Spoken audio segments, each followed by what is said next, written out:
There she is. Molly, how you doing? Hi. Hey, girl. What you up Good to to? see you. Oh gosh. It's just been busy. I couldn't even tell you what I've been doing, but I've been busy. Oh, I know. I know how it goes. It's just like summer went so quick. I didn't even, you know, feel Oh, like I got much done. yeah, it really did go by fast. Yeah, yeah. So, hey, congrats on your sales, girl. Good stuff. Oh, Huh? thanks. Yeah, that sheep painting, I went off in the bushes on that one, but Yeah, it was fun and my gosh, it was really interesting. People love that painting. it's great. It was great painting. Good girl. Going. Well, well, Congrats. thank you Good so feather. Good feather in your cap. much. Thank you. Good Yeah. morning. Morning. Oh, Good Cindy morning. showed up. My gosh. Hi, Jim. How are you? Good, good, Cindy. Good to hear from you. Yeah, sorry, I've been a pool bum. Hey, that's okay. That's okay. You know, you're some kind of bum. So, uh, yeah, just getting things set up here. I think I got everything about ready to go on this one. This should be a fun one. That one last week is gorgeous. I see it on your Oh, easel there. Wow, that it's was something else, man. Wow, gorgeous. I love that gorgeous, right? dappled light. Oh my gosh. And A just little hard one, but It was hard. It was hard because of there were no guidelines. No, but not a lot of drawing in it. It's kind of it was very impressionistic and very feely. It's like painting big shapes. Big and getting the shapes right and letting how they connect. That's all that this one was. It was just big shape, big shape, big shape. You know, big shape, big shape. And then cut them apart a little bit. And yeah, the dappled light was, thing about that is if you play with it too much, it becomes it doesn't become it isn't dappled light. It becomes a nightmare, basically. Yeah, it's just really watching your values when you paint something like that, making sure that these colors aren't too bright in there because they'll just jump out at you. They really have to be really you know close to that shadow color almost. just Not gorgeous. as bright, not as bright as you think it is. Just gorgeous. Love it. Oh, it's a fun little painting. Thanks. Thank you.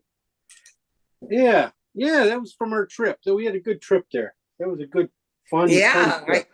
I was watching you guys on Facebook. How awesome is that? You look Yeah. like you had a pretty good group turnout, huh? Yeah, we had girls from Hawaii going, and No kidding. yeah, and it was good to Fun. meet a few people in person. And it was fun. It was a lot of fun. So, yeah. When's the next one? This guy's going all over the world, for Pete's sake. I'm going to what near Seattle, and then next month. Seattle. That's going to the island. What's it? Whidbey Island. Whidbey Island. You're going to be there, right? Yes, I'm so excited. How fun.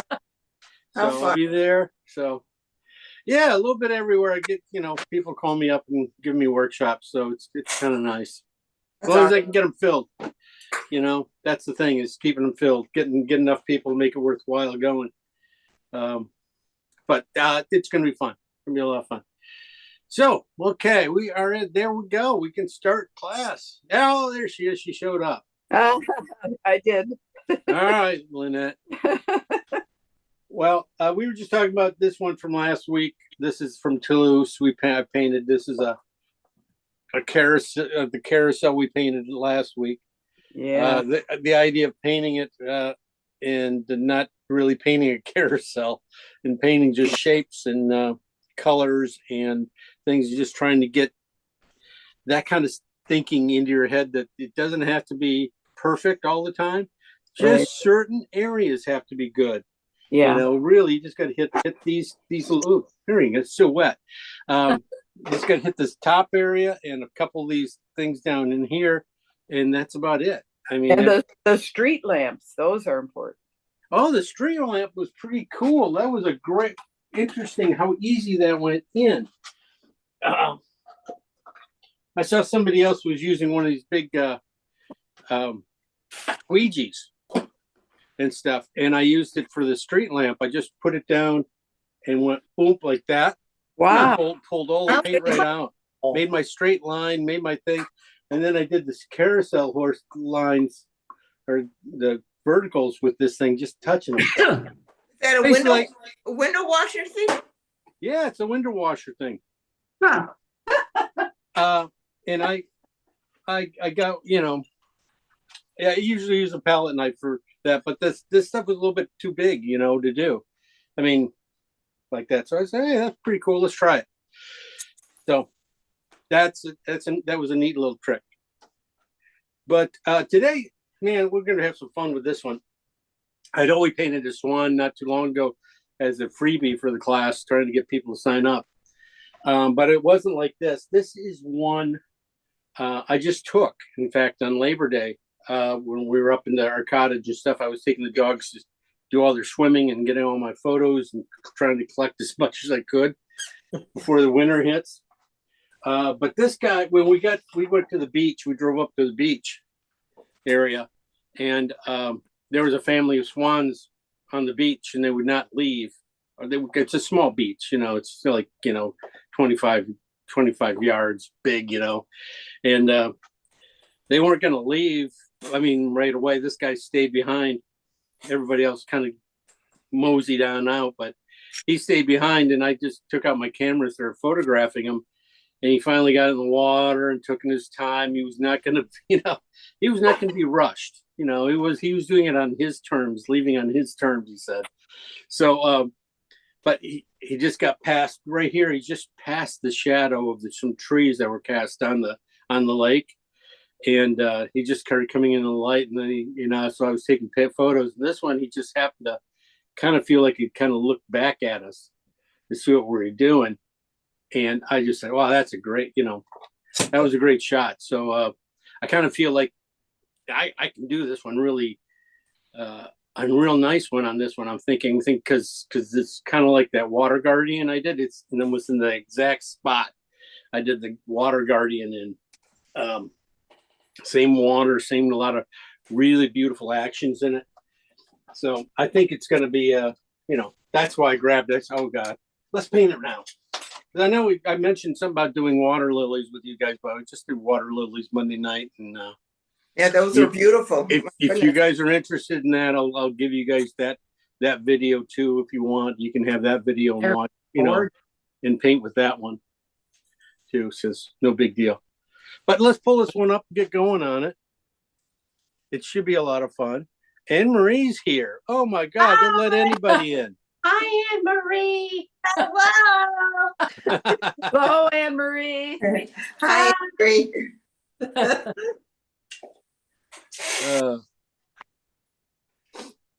Here we come. There we go. Looks a little bit better here. My printout's just a little faded. All right, I gotta get this thing out of the way. Okay. Yeah, I mean, good. It was a horizontal shot, and I cut it to a vertical. I was going to go with a horizontal shot, which had just basically, more room over here, more room over there, but sometimes when just playing around, you just kind of feel like maybe this one, when I accidentally cropped it like this, put the cropping tool on it and looked at it, it was cropping like this. And I go, wow, that's exactly looks a lot like my Water Guardian kind of thing. I bet you I could crop this one to look just like it. And so I started played around with it and cropped in a lot tighter. And it's like, wow, that's really some interesting stuff. It's the thing is that it has just enough information. I mean, things in it that make it really kind of really fun, and it feels complicated.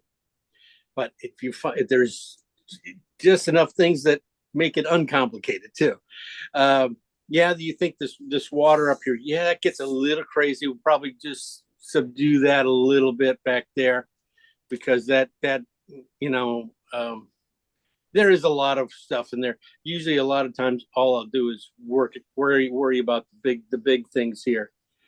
Some of those guys, more of the top waves, and not worrying about the medium waves in here quite as much. Fuzz them out. Don't have to pay too much attention to them. Thing is, right down in here, this bottom area of the painting, that's the stuff you got to get. That's the fun stuff to concentrate on, and that's the where all the magic is. And if we can nail that, it's just basically, when it comes down to it, it's a lot of warms against cools.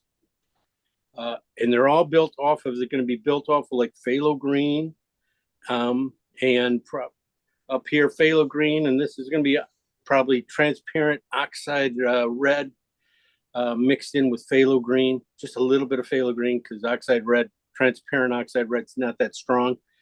It will we'll be able to get it that color. Probably another cad orange and phthalo green will probably be another one, and cad red and phthalo green mixed in. We'll get these colors here and be able to get all the warms that we need in the painting. Of course, on the other side, the cool side, which is going to be phthalo green, probably more alizarin, and probably maybe the regular oxide red light. You know, that's a big thing, is a transparent oxide red and oxide red light. Two different colors, and they do totally different things. But sometimes I get mixed up with them, so I want to make sure you guys understand that too. That the oxide red light is not really transparent. It's not transparent. It is more of an opaque color, and it has a totally different effect. It is more on the red side. It's more like a Venetian and some of the other colors, Terra Rosa. Oh, Terra Rosa. Okay. Yeah. You're gonna find that those colors, the Venetian, Terra Rosa, and oxide red light. You're gonna be able to find those in mixes up here. Probably gonna have to have some orange or yellow mixed in to do the beak and stuff. But that look, just that look here of him turning his head just a little bit, and that eyeball coming back at us, that he really has an eye on us. He does not, not intimidated by us at all. It's pretty neat. And I just love the way the warmth of the light is hitting his side here, and then you got a cool side, you got a warm side, you got a warm side inside and a cool on the outside, and then you got the tail feather that's warm. Very cool, very interesting, things about going on here color wise. You're going to find almost all those colors translate to all the colors here. That's the cool thing about painting white things. That's why I paint a lot of white dogs and stuff, is they reflect a lot of their coat reflects a lot of their surrounding colors. And that's where you're seeing a lot of this stuff. That water really is kind of a goldish water from the sand, just reflecting up into his tail feathers there.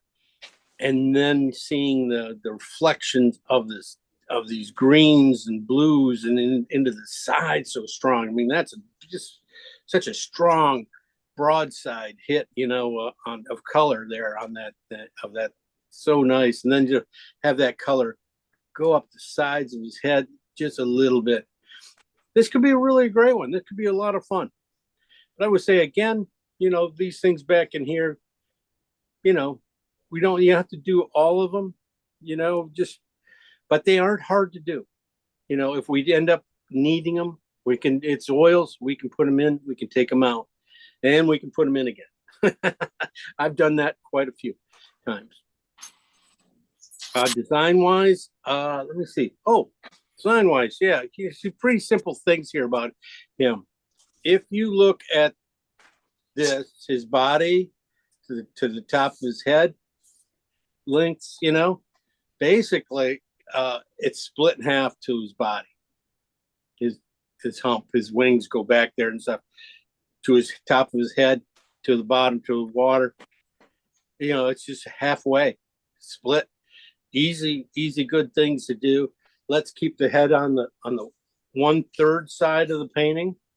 Keep the head where the head's going to go, and then his is going to come over to the middle. His beak doesn't come perfectly in the middle, but it comes pretty close to it.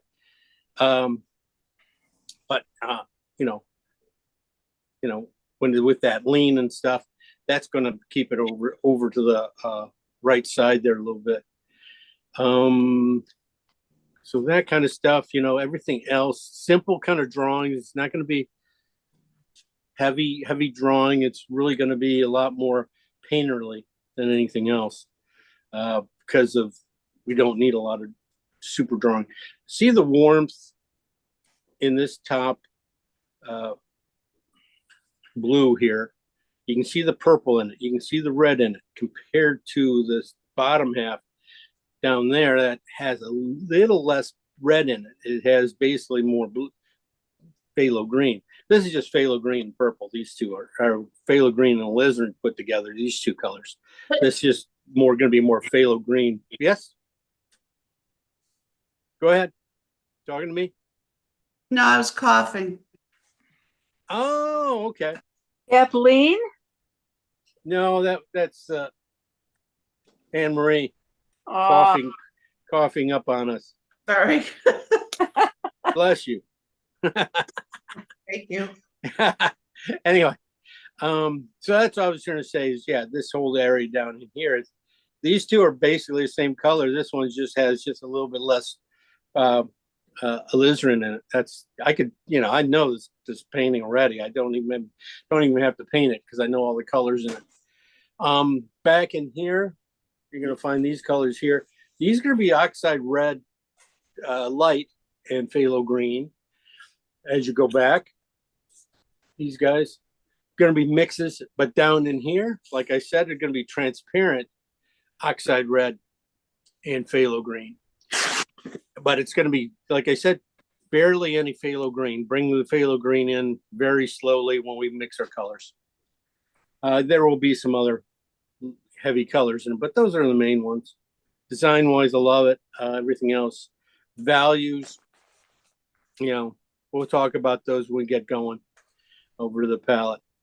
Any questions? Good girls. Okay, let's head over to the other side. Guys.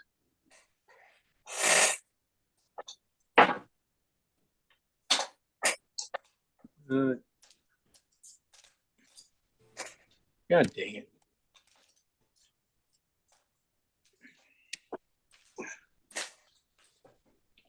Kim, I do have one question. Okay, go ahead. I don't have oxide red light. It doesn't seem like I have transparent oxide. What do you suggest if we're going to use that? I would say, you can use like you said, Venetian or I don't have Venetian right now either. I got to order some paints. okay. But I we burnt can sienna. I mean, burnt sienna and just a little red to it. okay. Just add a little. I'd probably say alizarin because it's such a warm color. Okay. Just Just a little touch bit of alizarin, and you can use your burnt sienna as your oxide red light, too, Oh, okay. or transparent. I mean, transparent oxide red. Well, I do have the transparent oxide red, but I don't. Okay. I don't have the oxide red light. So Okay. Well, then you're okay with that. Yeah, that would work pretty well. Then we could try it. Let's look at it over on the palette and see real quick. I think that will work.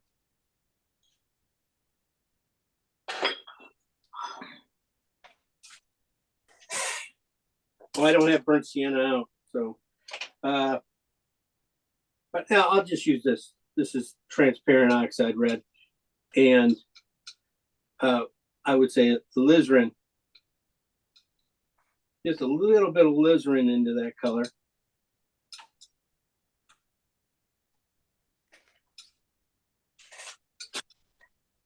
No, too much alizarin, but that, in that, this probably just, these are two transparent colors. So if you add just a touch of white to it, you can probably get close to it. I have just too much alizarin in that color, but that could definitely work, especially with burnt sienna. So just put a little alizarin crimson in my burnt sienna. Yeah, you should be fine. You might have to put just do that. That'll work. Okay, thank I'm you. just gonna put those colors down there because I don't like to waste color. I'll just start off with this oxide red light. We'll start off with oxide red light since I pulled it out. No, we'll go through our colors anyway here. Down here we got titanium white. You got cad yellow light, cad red light, cad orange. This is a yellow ochre, kind of old yellow ochre, oxide red light, alizarin, alizarin crimson, cobalt blue hue by Utrecht, phthalo green blue shade, and then we got some. I have some transparent oxide up here. So, like I said, since I have these colors, brushes, some big synthetics, we're going to do tons of the work. Regular synthetics will do a lot of wave work. These guys end up doing, and then bristle brushes come in really handy on doing rougher areas of the bird and stuff. So, and then you got to have paint erasers. This is a nice one, little dots, and then the big one too somewhere down here. This guy. Okay, so oils off here so I don't ruin my too much. Okay. We're going to start off, like I said, start off with oxide red light and phthalo greens. This is going to leave this one on the red side. I have such a good puddle of it. And then this one will go on the green side.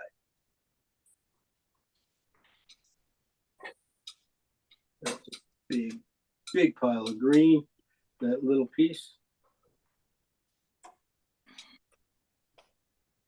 A little more red now. Keep it from being too strong. Looking for them kind of a grayed out, just off the green feel of it. So it feels just a little in between. This one's almost just a touch too red. I don't want these colors to look too similar, which kind of happens, but you need them kind of close.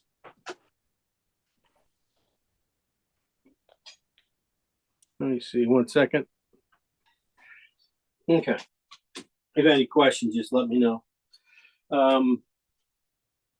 Okay, the other color I want to do is transparent oxide and phthalo green. I'm going to put out the transparent first, and I'm just going to bring in little pieces of green, just scrapings first.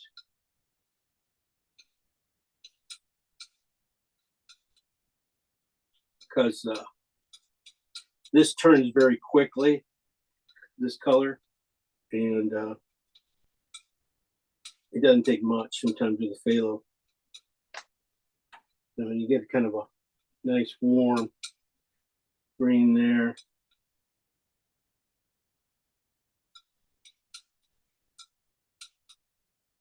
Yeah, it's not going to look it's going to look very similar, it looks like. I'll make that one just a hair darker then.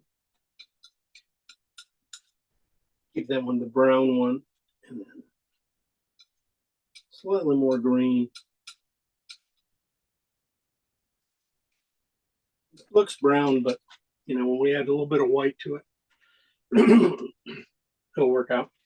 And the transparent oxide, that's not the, I'm confused. I gotta write this down. Yeah, transparent oxide could be burnt sienna. Oh, okay. Yeah, here's the difference right here. This is, you know, you get this color compared to that color. This is just way warmer. That's really kind of a cool grayed out kind of a gray green. Where this was really on the brown, warm brown yellowish side.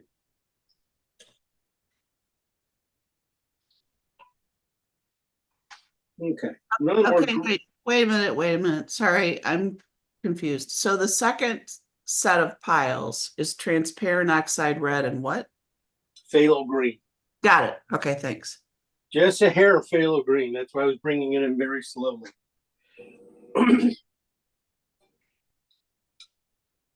Okay. These other ones, colors we're gonna need are just gonna be cad red and phthalo green. Sounds like a broken record every week. It really does, but they are separate, different colors. They really, it's always the amount and value we're going for on these dark ones. This is on the red side. This is only be on the green side slightly. Probably not, you know, they're going to be in here in the water too. Always, you know, when I do these things, I always you got to hedge your bet a little bit. You know, this is cad orange and phthalo greens. And I'm thinking that's going to get into this, can get into a lot of this back areas and just be like nice little spots of real warmth showing through. This is going to be on the green side, which might end up in the water here and there. So if it's more of a mixed of color, goes into a mixture of colors and can warm it up instead of being like all by itself. You know, it's just one of those colors you kind of nice to get a stroke in here to warm up an area. It just comes in really handy. So those are pretty much the painting right there, except for the last few colors here. Again, phthalo green. I'm going to make these piles a little bit bigger. One's on phthalo green alizarin, and one's more alizarin. Jim, I'm sorry, I had to go answer the door. Last one was cad red and phthalo green, and then did we do anything after that? No. Cad red, phthalo green right here. Uh-huh. 2 of those. Here we did cad orange and phthalo green. Oh, okay. Thank you. Now we're just doing alizarin and phthalo greens. I'm doing a little bit bigger piles on these guys because they're going to pretty much be the water. And when they get toned down all the way, you know, by adding white, yeah, they're going to be the water lights in the water. They're going to be end up being this whole section on his side here. That's what I'm thinking. All right, so again, phthalo green alizarin. Okay, we're going to split these piles, split all the piles.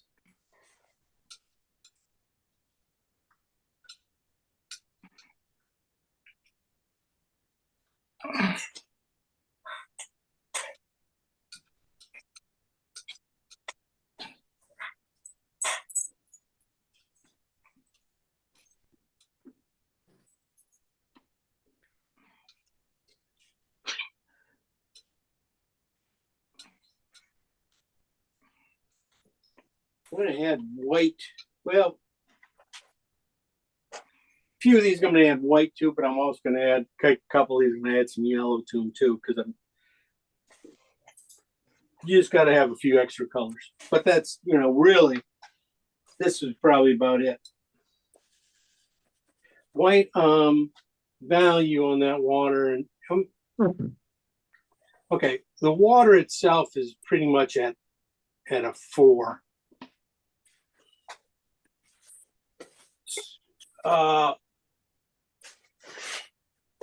Yeah, but that's just too dark. That's going to be too light for that's going to be down in here. These guys can go to a 4 value. The alizarin and phthalo green colors can go to a 4 value. These other colors up here, I'm probably going to keep them at like 7, because I should have been thinking about, you know, these shadow areas. that they are just slightly darker. And that's pretty much all there is down in here. These colors here translate up to there pretty, and the values don't change a whole lot. Now that's alizarin and phthalo green. This is green side. I am gonna probably need a slightly darker version of these guys too. So this is like for the water values. Just a hair dark.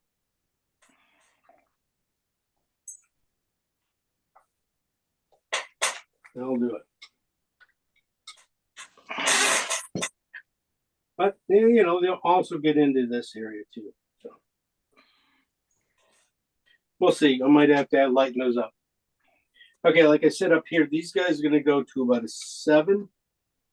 So just a little bit of white into them.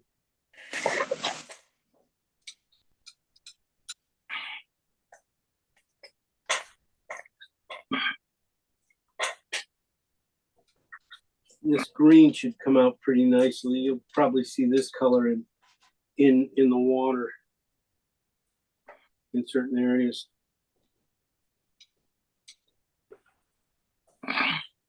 This makes a beautiful kind of more seafoam, some kind of seafoam green, that red and phthalo green, that oxide red and phthalo green.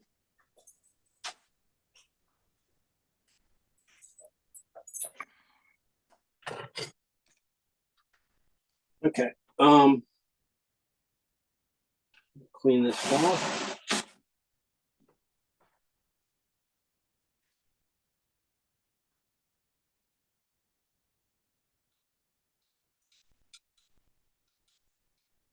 So you can start to see how warm this becomes. This is the transparent version.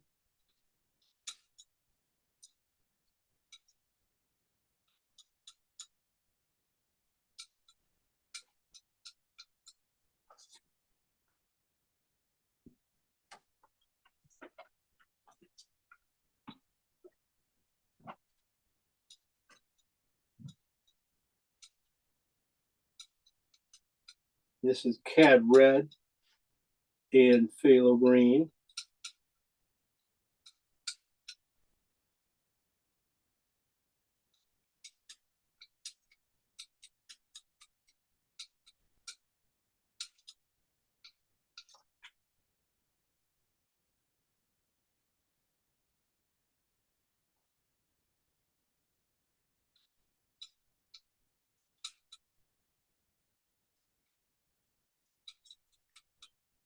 Yeah, you find the lighter colors like these guys don't take a lot of white to get them to the right value.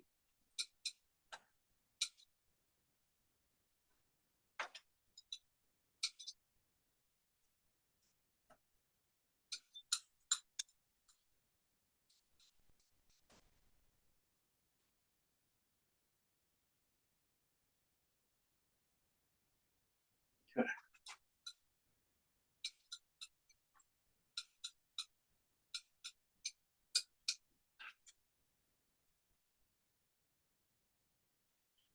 All right, so there we go. We have pretty much everything we're gonna need. I'm gonna take and I gotta warm up a few of these things. Kind of want to get a couple really kind of heighten the chroma on these things. Some of these things are just not rich enough, you know, saturated enough. So I want to take a little pieces of. Let me go back in here. I want to take this cat orange and phthalo green colors. And add some cad yellow to them. I just tore that one up. Just added way too much yellow. But I just want to get just a little bit more richness in that color. This one I add just a little more cad orange back to it because it's the yellow took over. It's going to be a battle because now the cad orange took over.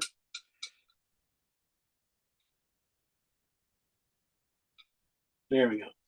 In between, and just some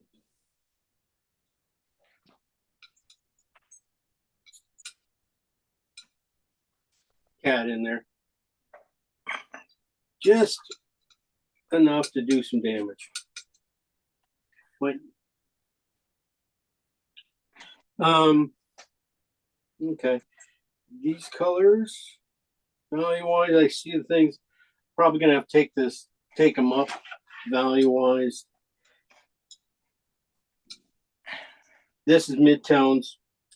If I take these guys up one more step with white, I can get the basically it'll end up being water. I don't want them too bright. I just need them just a couple shades lighter than that.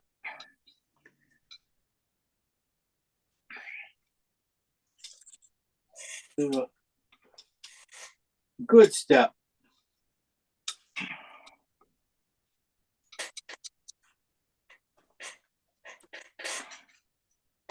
Nice. Okay. All right. We need his beak. I'm going to put down this is alizarin and well, just let's say it's alizarin and some cad yellow together.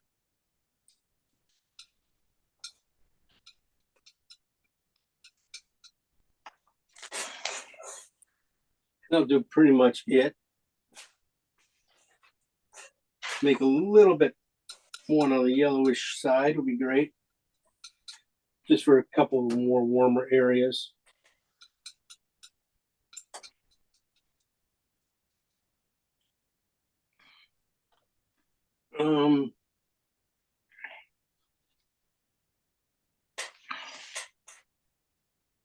Kind of, I just need a couple more kind of high key colors. So I'm gonna put out some white. But let's see what we get with this one. This has a little bit of mixture of orange, red, mixed into my white here. So it's going to be a little warm color. We're just going to leave that there. My whites have gotten just a little bit, messed up here. So this one can be a cool pink. So I'm a alizarin and white.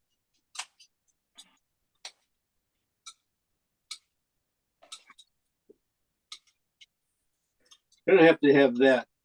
Now these whites probably have to be pretty high key. I mean, we're talking like close to ones, twos.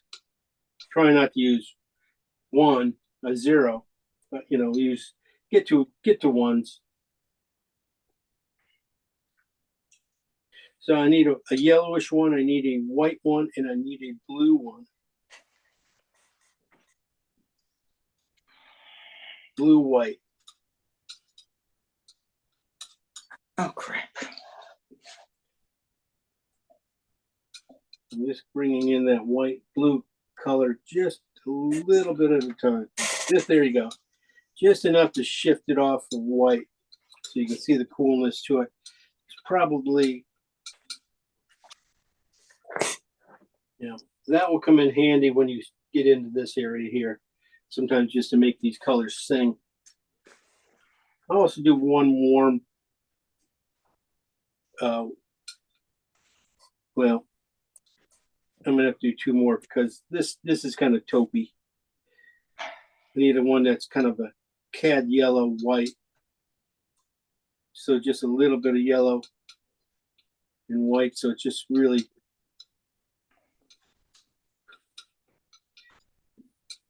just a little warmer. But then this one is just a cad red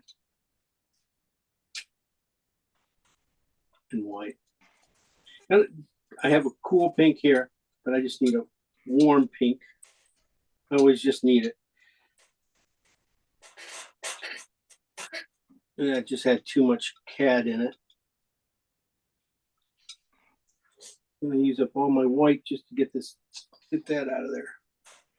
It's all right. We're good. But that kind of things, I see that right in here and, you know, back in here.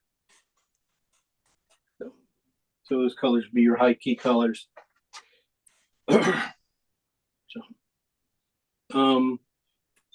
There I go through the colors.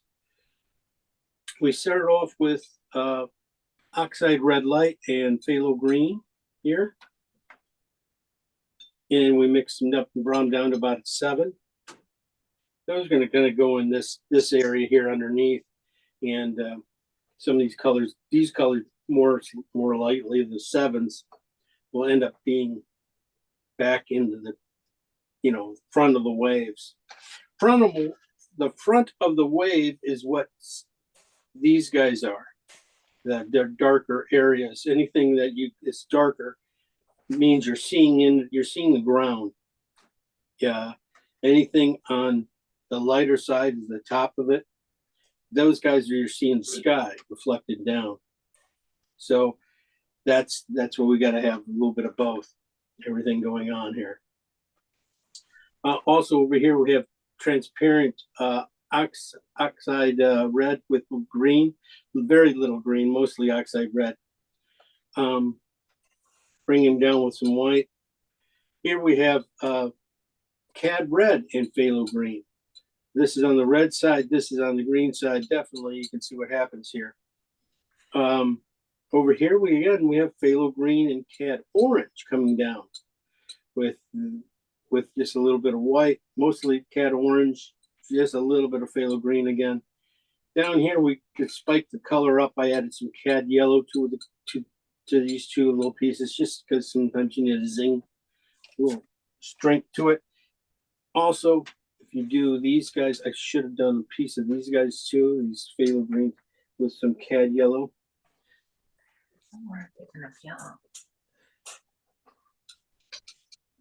Because that's going to be in there definitely everywhere.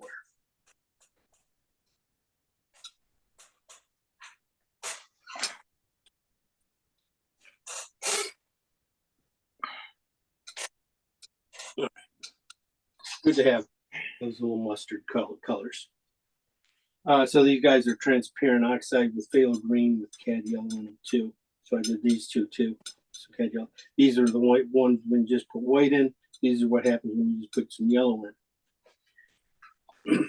Over here we have phthalo green and alizarin mixed together. Basically, I went through all my reds, anything with red in it, and put it with green, and then added a ton of white to these guys. These guys had to come up to about a 4-ish, 5-ish. Yeah, I'm at a 5, maybe even 6, and then added white to it. And then I added a lot more white to it, trying to get to the top lights. I might end up having to add more white to them. That we'll see when we get there. Here we just use alizarin and some CAD orange, and mix these two together to do some of the beak areas. And over here we just took pieces of, this is supposed to be white and probably just a touch of ochre in it, just a hair of ochre. This one is white with just a little bit of alizarin crimson, so it's a cool red. This is a warm red, which is CAD red, mixing with a white. And this is CAD yellow mixing with white. And then this is blue mixing with white. Said, see these colors. Might have to go closer to a 1. Value up here. We try not to go too high. We try to limit that so we don't get, so it doesn't overwhelm or just doesn't scream out at you too much. So I always try to control those as much as possible. Okay, here we go. Let's get over to the magic paint board and get going on this one. I have a question. No questions. Come on. Okay. In the lower middle, there's like a icy white with a little bit of well, it's to the left of the yellow. Yeah, that one. What is that? That's just a touch of blue into white. Oh, it's just That's blue. just a hair of blue into my white. Oh, okay. So it's just direct from the pile of blue. Okay. Yeah, no, Thanks. it's the only one I use blue. Over here I use green. So that's just one of those colors I just like. It's so Yeah. clean. It has to be kind of a very clean color. Yeah, for sure. Okay. And I already have this one mixed up pretty close, so it's not going to do much difference. Toning. I'll probably do transparent oxide for this one. Wait, let me look at it again. No, I'm gonna go,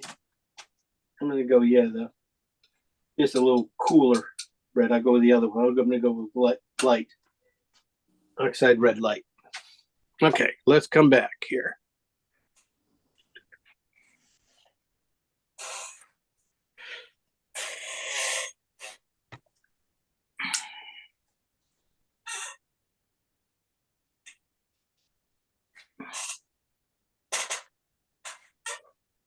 All right, here we go. Turn this. And what, you have a big canvas. Well, I'm just doing a 20 by 24. Okay. Yeah, it sort of seems big. But it's a lot of this stuff. Some tell you the truth. Sometimes I find it easier to paint a big canvas than a little canvas because my brushes, I usually tend to use a little bit slightly bigger brushes, and they just happen to really work really well with a big canvas. Makes them less noodling.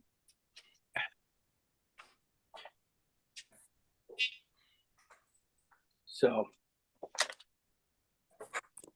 yeah, a 12 by 24 or a 20 by 16 is perfect. 11 by 14 would work. I mean, even a 12 by 26, 12 by 16 worked great on this one.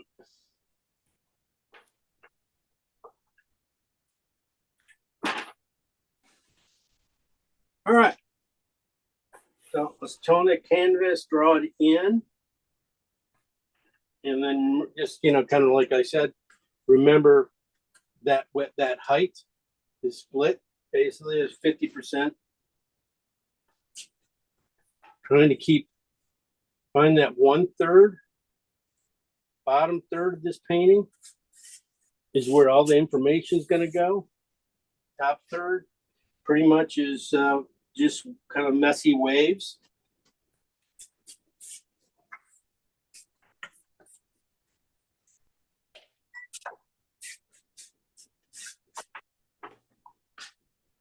Just make sure when you put this guy in, keep them off. Just, more on this side, a little less on this side, just a little bit more on that side. So he's off center. Those are the little things, laying this thing out. That's what you want to do. You set right about there.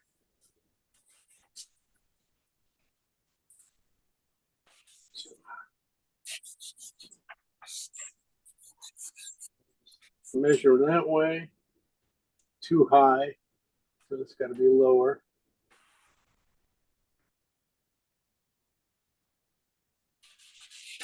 Yeah. Slightly higher.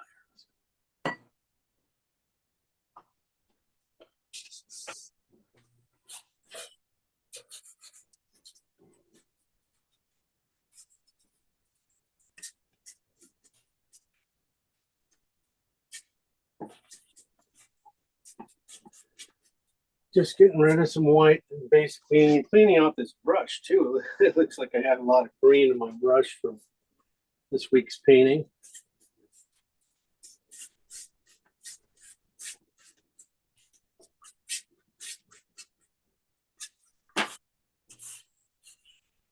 I went with the oxide light because I figured it was just going to do some really nice things back here. It's going to be cool where I didn't want too much yellow in the paint, you know, in the toning back here. I wanted something that's going to work with the paint that's going to go on here. That's where I was thinking that was going to happen. As you can see, when I just even tone the canvas, I did take into consideration where a lot of this stuff's going to happen.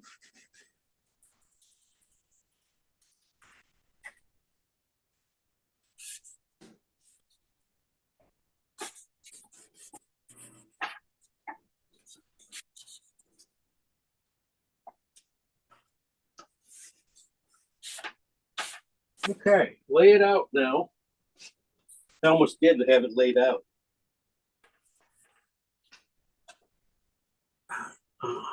Really, that's almost too high. Fine, so I want to bring it down just a hair more. Get that side I want it on. I want it on tighter on this side. Right about here.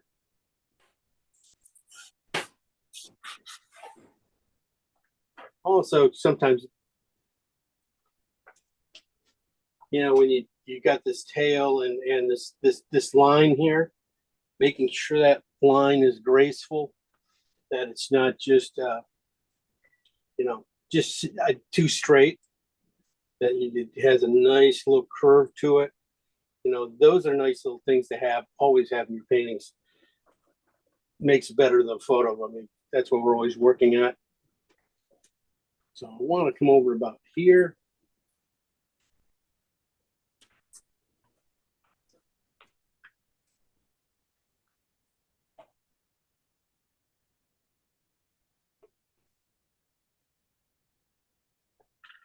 That's a little bit, probably too big. Come over a little bit farther.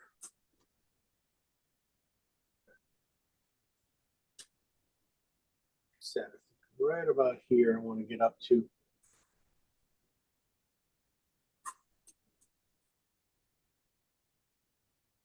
Not too much more than a box, you know, really this guy is making sure you got, you know, really that beautiful little where his wing comes back here, this piece of wing over here. You do have little indentations going back.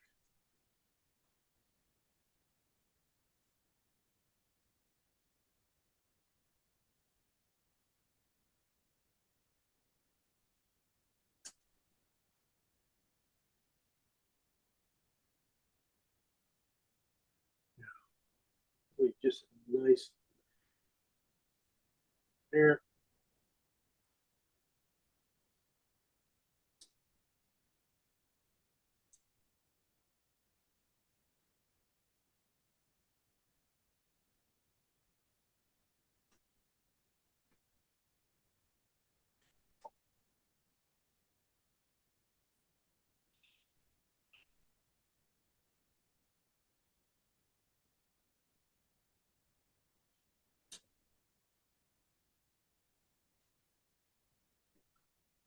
Just part of this.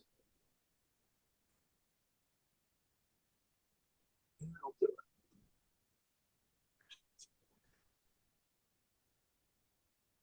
It's a slight thing here.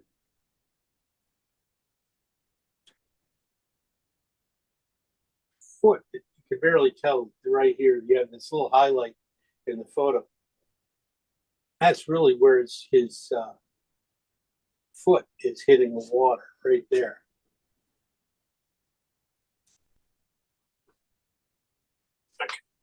So I'm gonna change this angle a little bit, just a little bit too heavy, strong. Neck comes out of here, 1/3 of the way. It's gonna end up right here.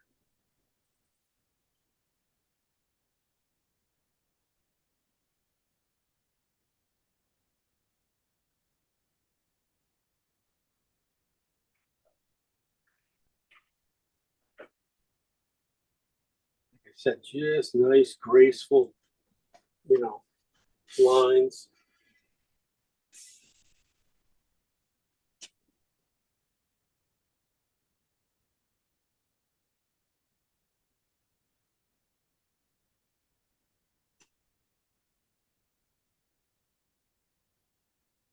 A little more than that. That would probably be there.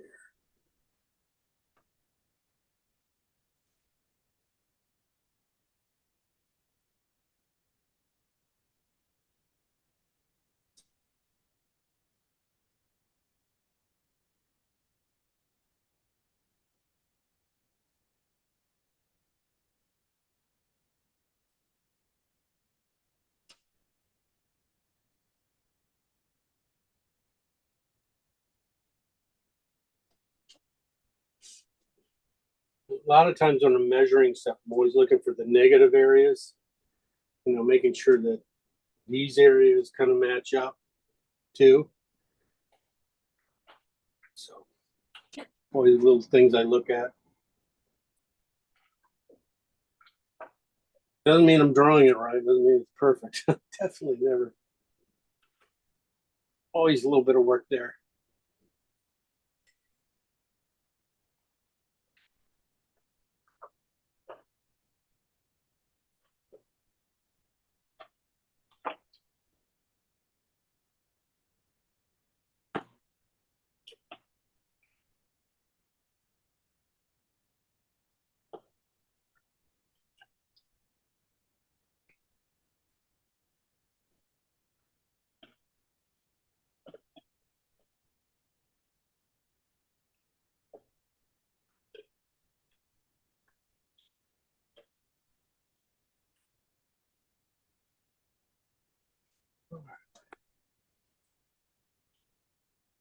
The good thing about this simple little drawing.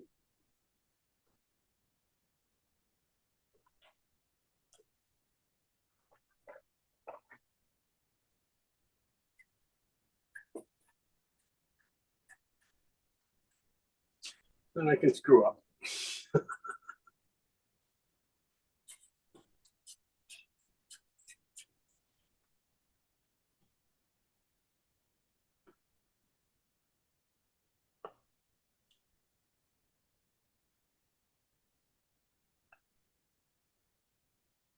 Okay. But that's it. You know, if you get that, you get the drawing right, and you know, there's always the digital check you can do on it. You know, when you get there to the final things, make sure that everything's lined up, that the head's not too thick. You know, I've kind of little areas over thickened.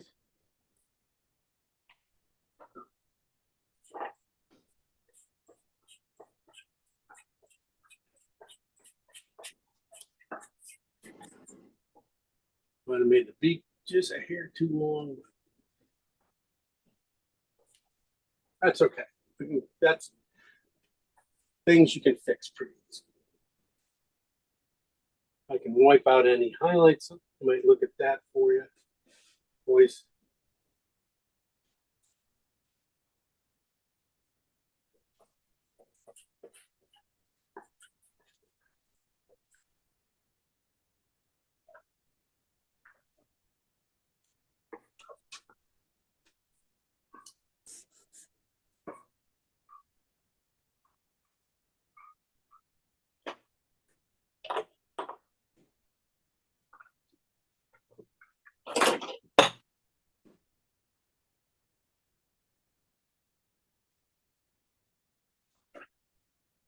Okay. Yeah, I don't want to pick his head up any higher than that. So right about here, about an inch and a half below there. I'm going to lean on the a little bit thinner side of his neck because I think I might have made that a little chunky. Okay. Otherwise, we are ready to go. You know, I'll put in a few of these kind of things here for you. A lot of times I don't like doing this because it gets color in these waves that I don't want. So I don't do a whole lot of drawing down in here.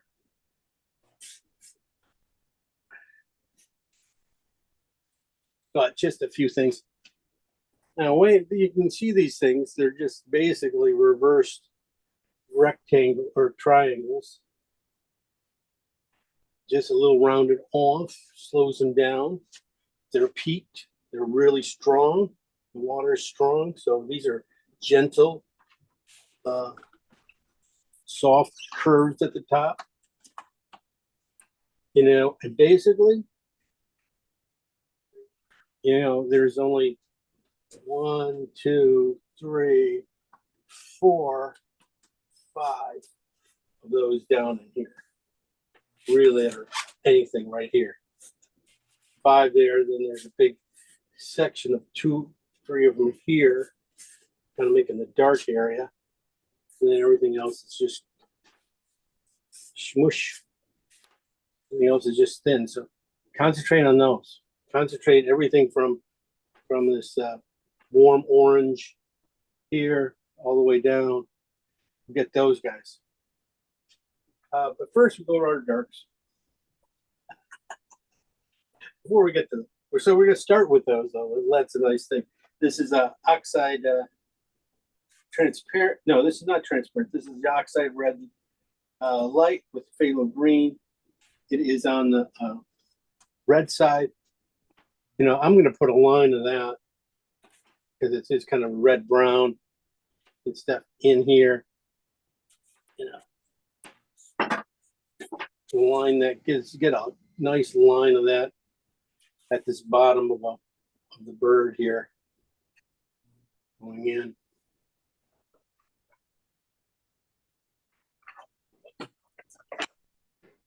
I'm gonna look for a few other things just because a lot of times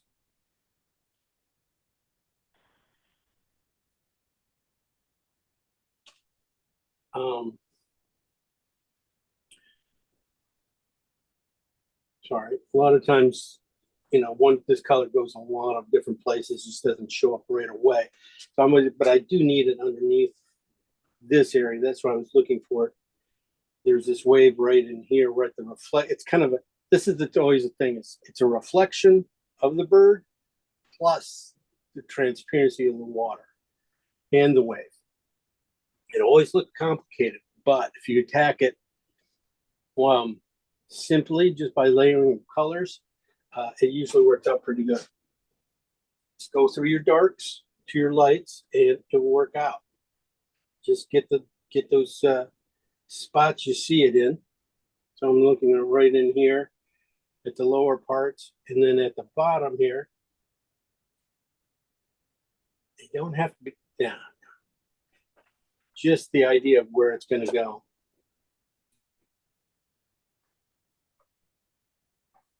This one and then back. The little Z's back and forth, Z's.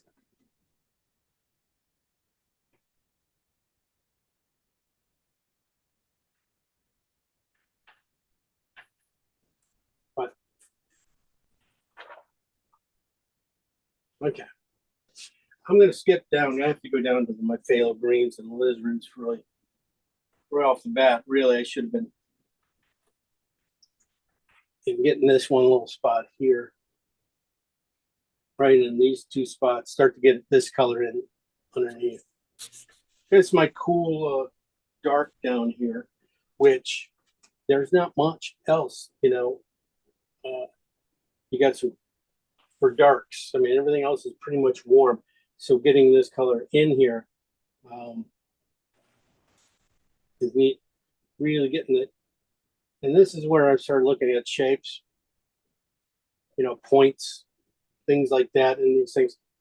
The way how tight this color gets to the bird, basically touches his wing right here, the shadow, this dark. Definitely, that's a good place to really get in there and get that, because like I said, there's not a whole lot of places for this color.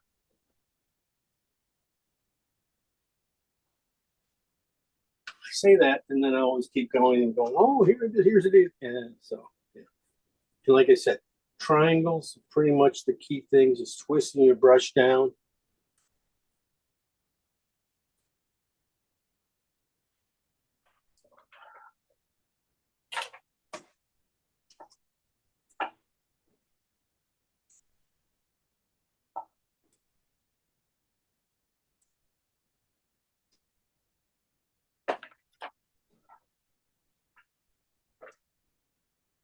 I'm not going to do right here.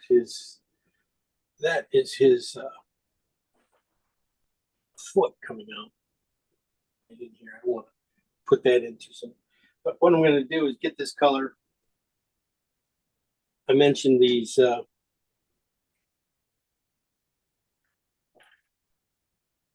triangles here that are waves. The through 5 or 6 of them here.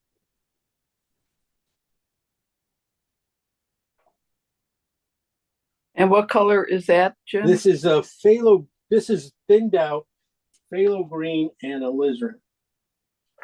And so I just have a little. I say thinned out. It's just a little bit more oil into it.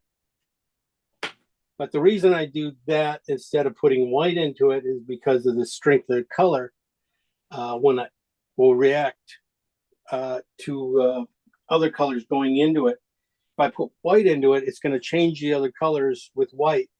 If I use just the strength of the color and put it in here just thinned out with a little bit of oil, it will won't change. It will change. That you won't have white coming in here and changing colors and cooling things off or something like that to it. This will add color to it. It won't get chalky. The color will stay rich. I'm going to go a little more red on this side too. Just make sure I got a little more red in that color. When I get over here on this side, I'm going to make sure I got a little more phthalo green and alizarin. In these waves right in here. You bring it back into here. Alizarin is, when you add alizarin to the colors, I tell you, it's interesting with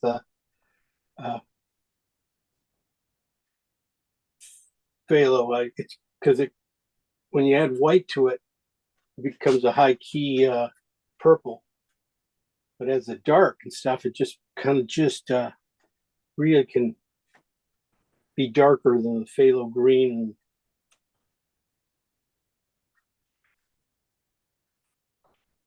Version, and I just always think it's great. So I'm just going to go back in and put a little bit more of that in these. Back in here, this little dark spot there.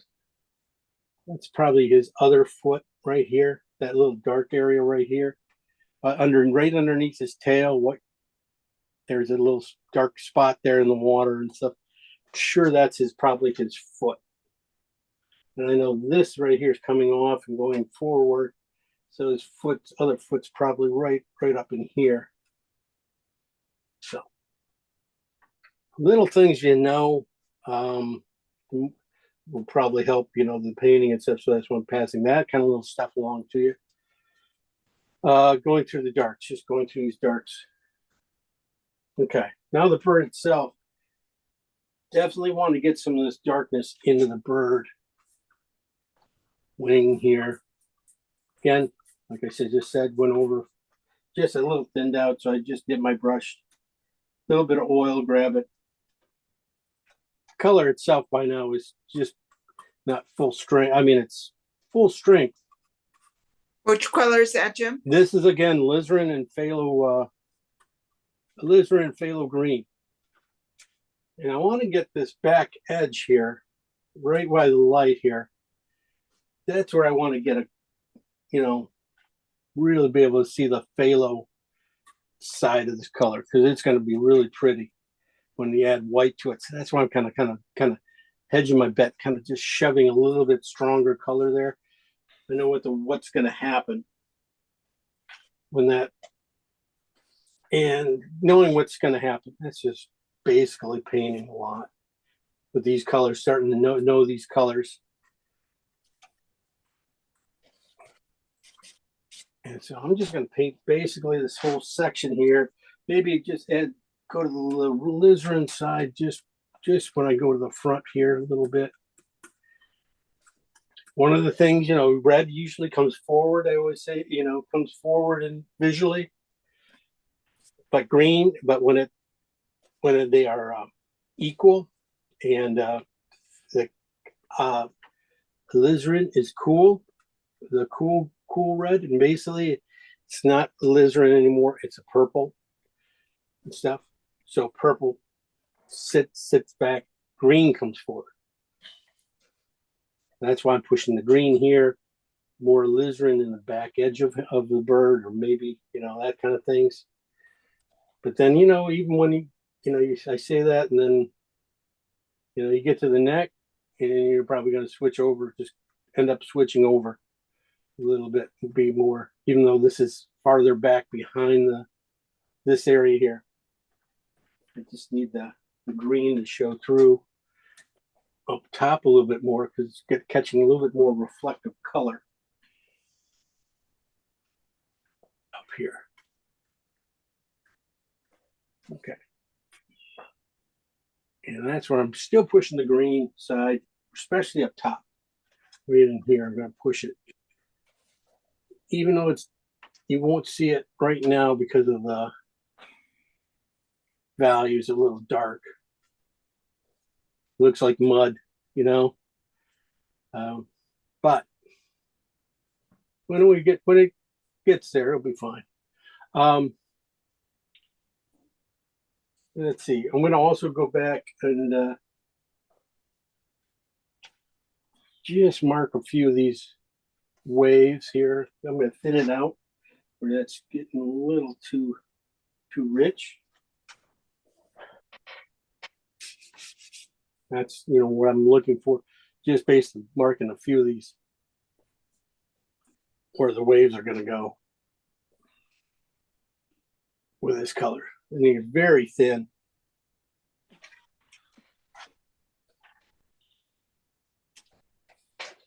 And this is why I don't really like drawing this stuff in, because I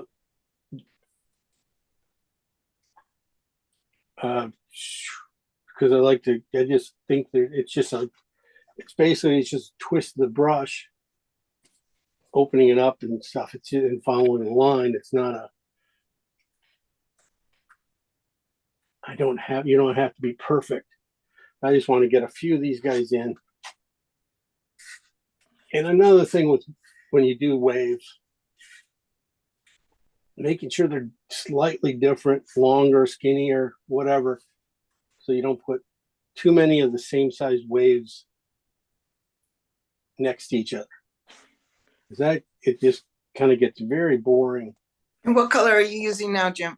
I'm still using a phthalo green and alizarin, but it's very thinned out. It's really like more oil than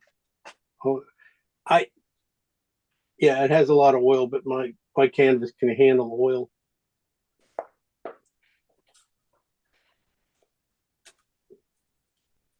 I'm just seeing these shapes, and that's about it.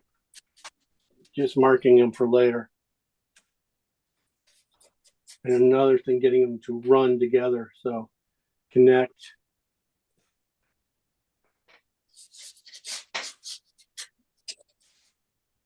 Things I've said to all the time. And then up here, when I get up to his head, past his head, let's calm it down and just simplify that area, because we want to keep it quiet around the head. You might have this one big one coming in, but then behind it, I say calmer. That means basically I want to just knock out the contrast back here. I don't want too strong of contrast. I want to keep it a little darker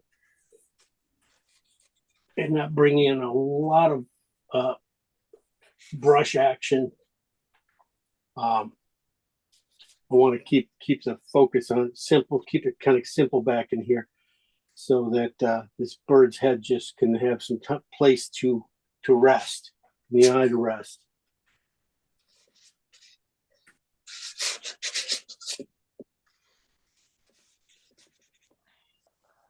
It'll help the viewer. It will make a stronger statement. Okay. So that's just alizarin phthalo green. I did do, and then now I'm just going to keep going. I'm going to go to the transparent side of this color. It's going to be a transparent oxide with green. No white, just basically just a thinned out version.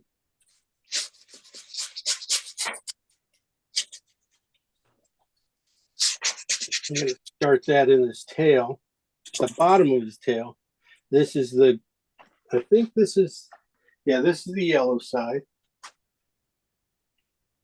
All right, Jim, what color is that again? This is transparent oxide with phthalo green in it. Okay, Just a little bit of phthalo green in it. thank you. No worries.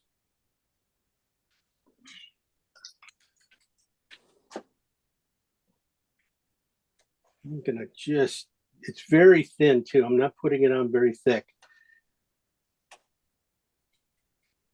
I like, now I can start using these colors down in here. I can put them in nice and clean.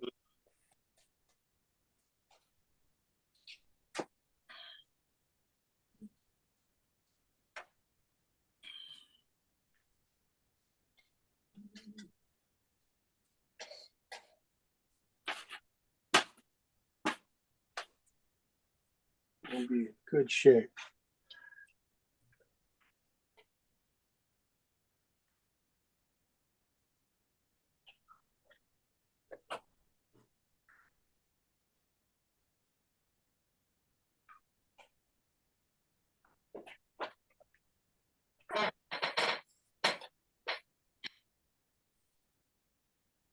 That color there is these darks in the water here, these that go into these really special things. So make sure you just have some paint left over at the end on this color, because that's where it's going to end up going.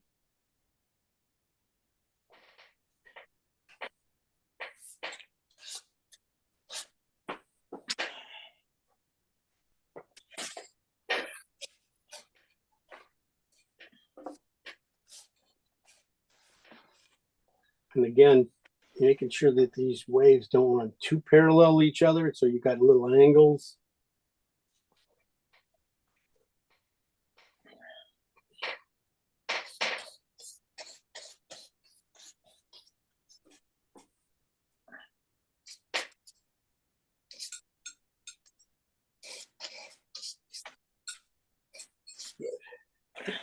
Might even put this in that wing area right in here, that little crevice right in there. Keep it kind of thin. And because we're gonna probably put some oranges in here too, but sometimes just having this color in there will make a nice transition for the lighter colors. I'm also going to put it in his neck. Pretty much almost right up against where that highlight's going to go.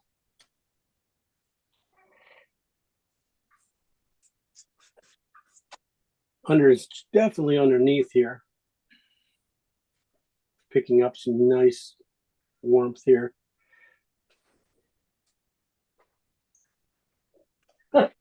It's Mine all green. Did yours go green? It's so green. Yeah, it's okay. Yeah. I said that. Yeah, it's very, very little green.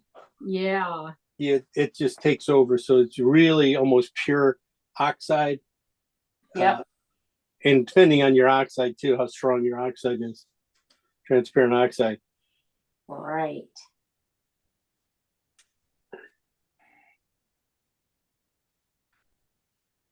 So basically, a lot of these colors are going to change a lot as we go. These warms. It's so green. Oh, that's Yeah. awesome.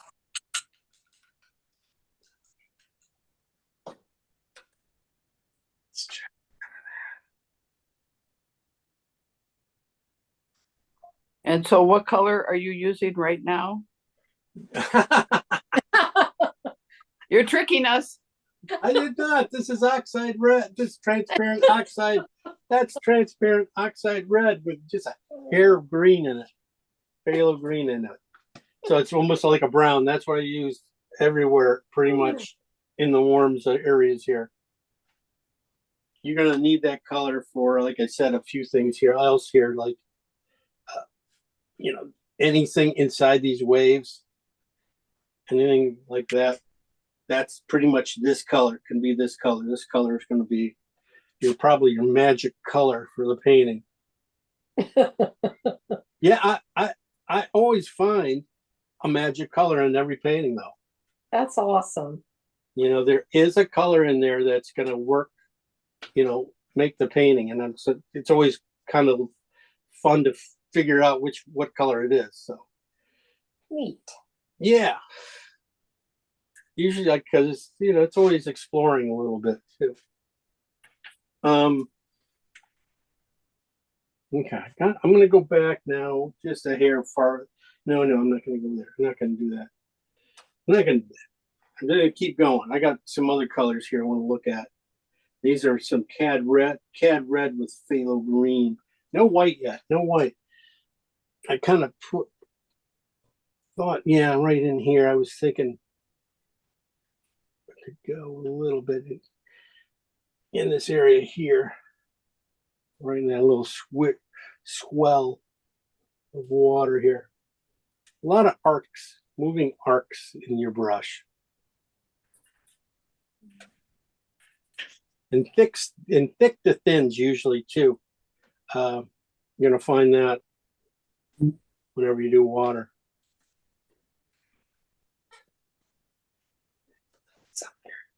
That's why this brush is so really wonderful for these kind of things, because it gets so thick to thin so easy. It just makes it simple.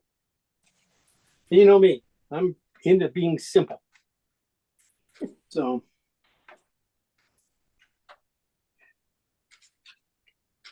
I think this guy could be just did put in this corner, this guy. That's the cool color. It's a good color. So what I'm finding too is as I go, you're gonna find in the shadows, everything else, you're gonna find the warms. There's to set these things off, these shadows off, you gotta find the cools, you gotta find the warms.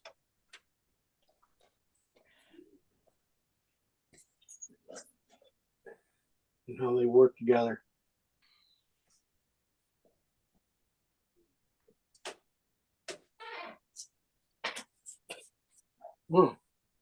Gonna be really cool. Now this better be really, really cool. If not, I'm blaming you guys. Uh-huh. I'm gonna stop. I'm not gonna keep using my cad orange in my face areas. There's too bright yet to put in. I'm gonna come down now and start working on.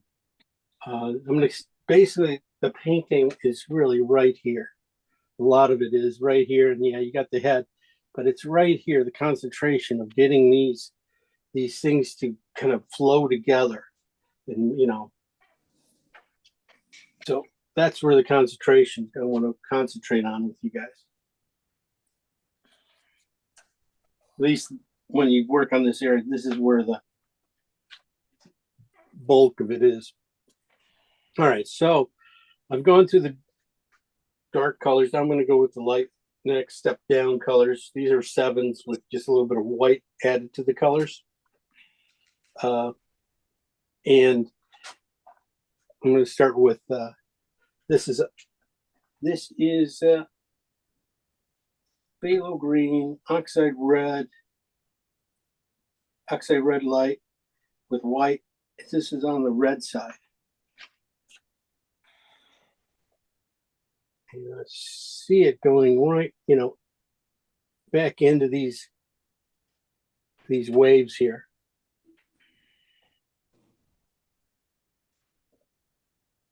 But the thing on how I put this color in, it's a lot gentler than it looks, because I want to get these two colors to mix. This has basically it's going over a phthalo green and alizarin in these spots. Now I want this to come over, but I want it to kind of mix, but also, grab into some spots and let go. That's what makes all the transparencies, all this stuff work.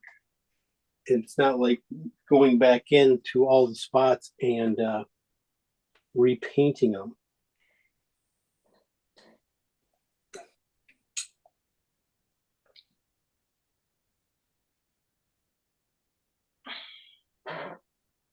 Just trying to see how far you can go with one color.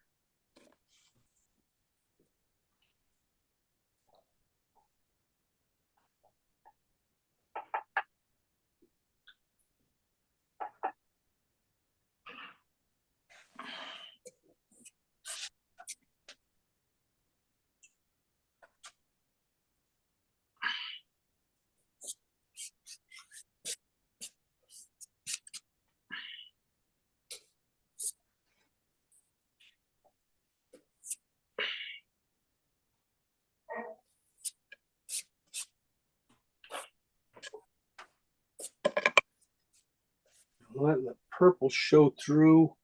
I'm just doing these areas too. I'm not doing, I'm still leaving a lot of areas here for water.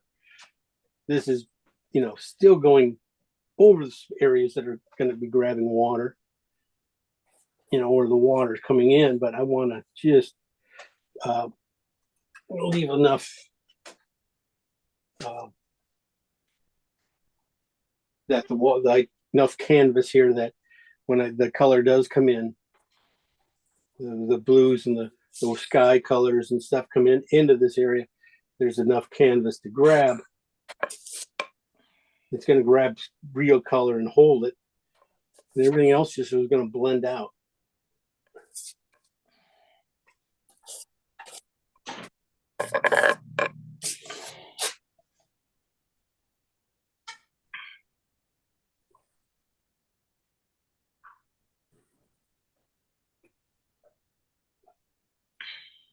This is a really good color for these guys, at least for the base tone, and then working back in the warmth. I already got the cool in here. Cool's marked, basically the whole shape marked. Now I'm bringing in basically mid-tone in these the water here.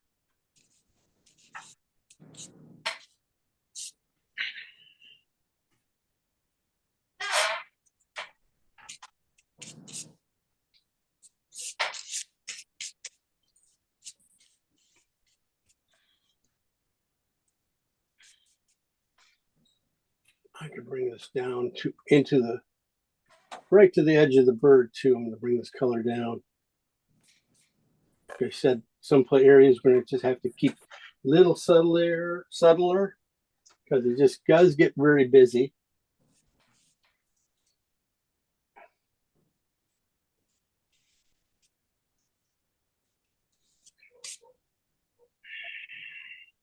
So basically, these colors are just nothing more than phthalo greens with different reds, warm red, cool red.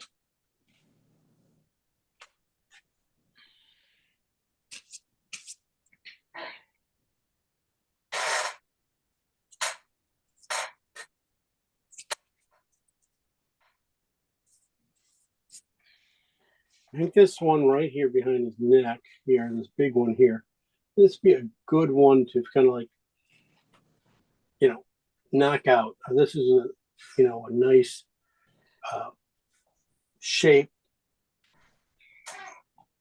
that if you, you know, hit it right and stuff, it will really just hold that neck in place.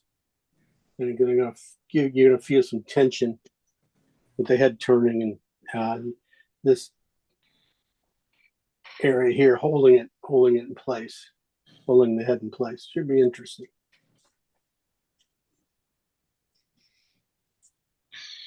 And everything just, we're like I keep mentioning, everything just flows together. It's flowing. Just there is no ends to your brush things. They're all just flow together. I'm going to put this color a little heavier in the behind his head too. Back in here.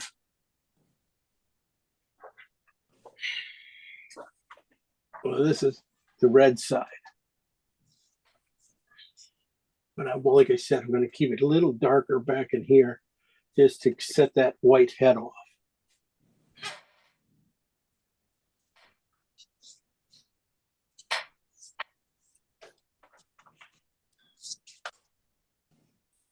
I'm going to come back in with some greens too into this head too, because I haven't done the green side of this color, which is where I'm going now. Just a hair too, just not rich enough, just a little too peaked.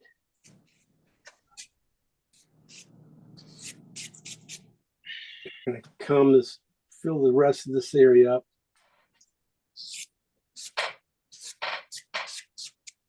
This is, so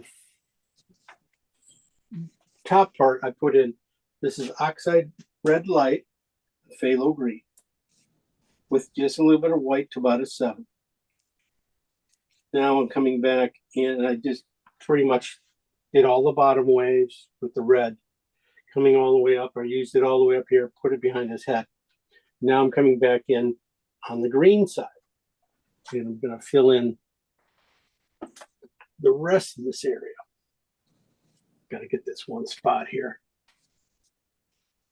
I just want these two to divide, the green and the red, to work together.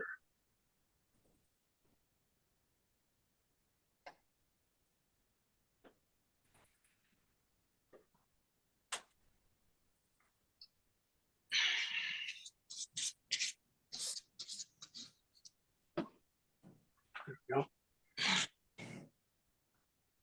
I'll let that area go. I'll bring in just a hair of the watercolor back into that up there, but not much. Now I'll come back in with the phthalo, the greens, a little bit stronger spots.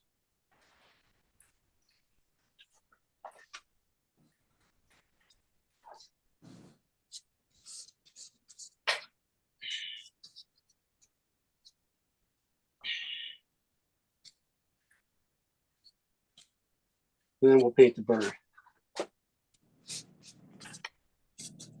This is just always one of those little spots that I just got the red. Now you go with the green on the green coming in. You know, trying not to lose the red, but you know, so.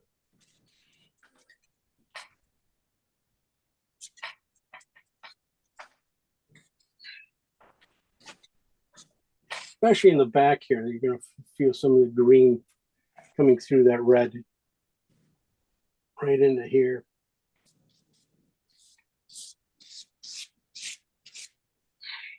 Don't want to lose the red, don't want to lose the purple. You know, well, I don't want to lose any of the colors.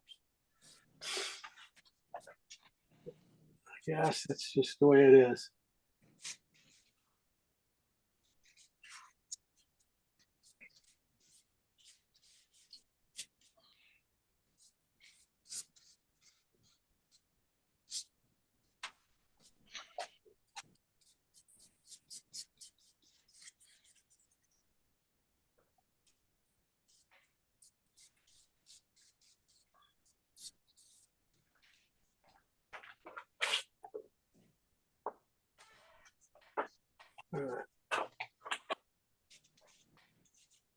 don't see it a ton down in here.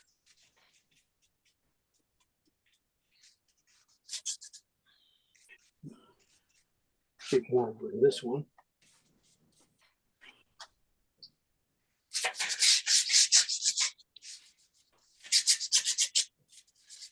You want to be able to let, like you said, some of this warmth just show through here too, when you so don't get too heavy with your brush strokes and your paint. It's always a light touch.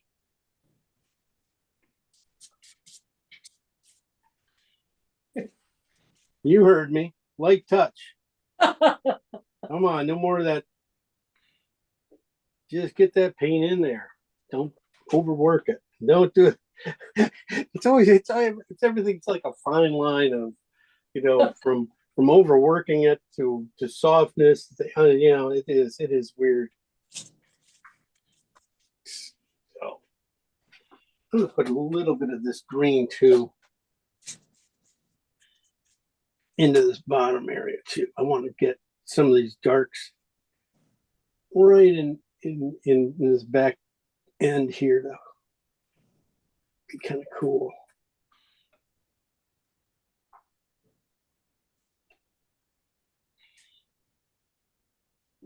Right at the edge here.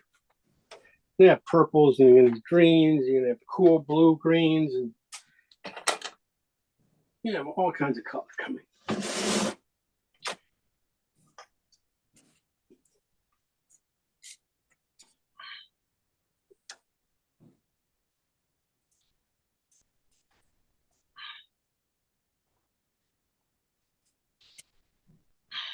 Okay, it's like one of the things though, before I go to my lighter colors here, I really like to make sure my darks are set.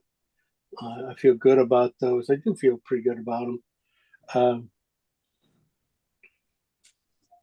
So I'm gonna go to the tail here.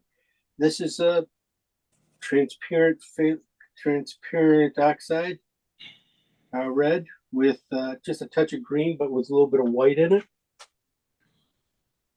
And I got those rich colors in there. What I want to do is just see if I can just pull a couple lines of this color, the opaqueness of this color, pull it through these that richness of the colors that are in there, and see if I can just get this top section of that tail to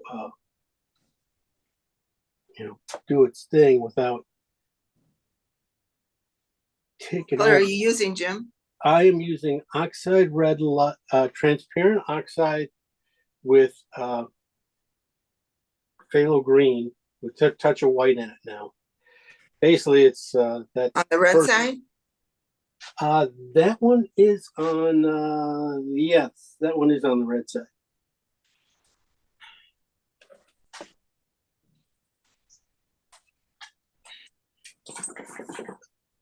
I'm just bringing up the opacity in that area there.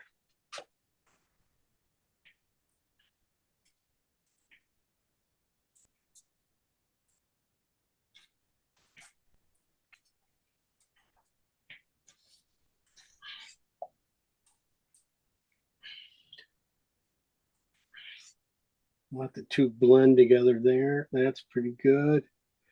Okay. Let me see how it goes now in the water. In the water, especially when you get to this area, kind of doing this stuff, big strokes, put it in, find the area that's going to be your lightest area, which would be right about here underneath this area right here. And I'm going to take the paint there first, put it in clean, and then let off the pressure and let it just kind of blend out these other areas here.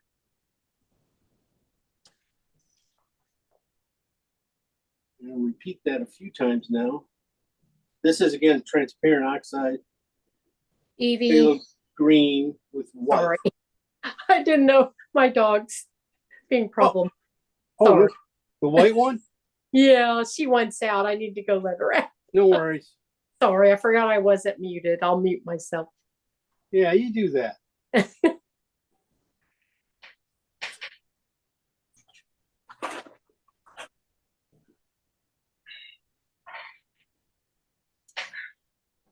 No worries.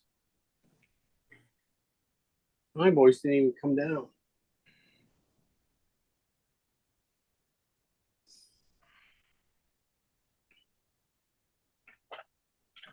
That's because they know you're painting a swan. Yeah, they don't want to get involved.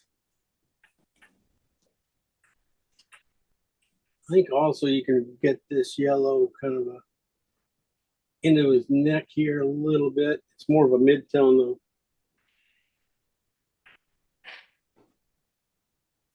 Put it right up here in the top, slightly down here.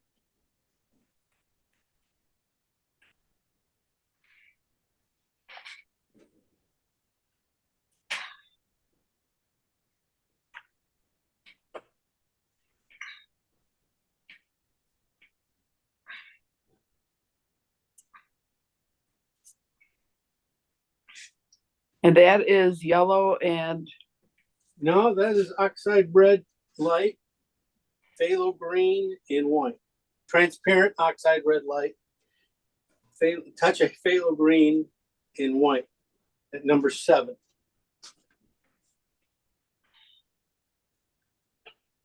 Yeah, it doesn't look like it looks very yellow. And that's what I use on the tail, underneath here, and now on his neck.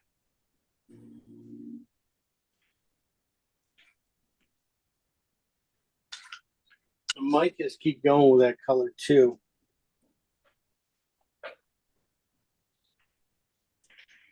It's got to be a little lighter than this to do do the highlights.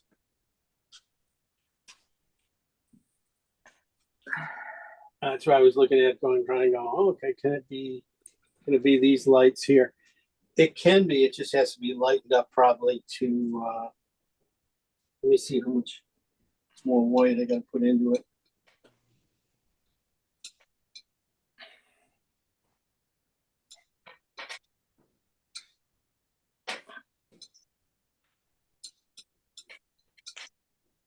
Have enough white out.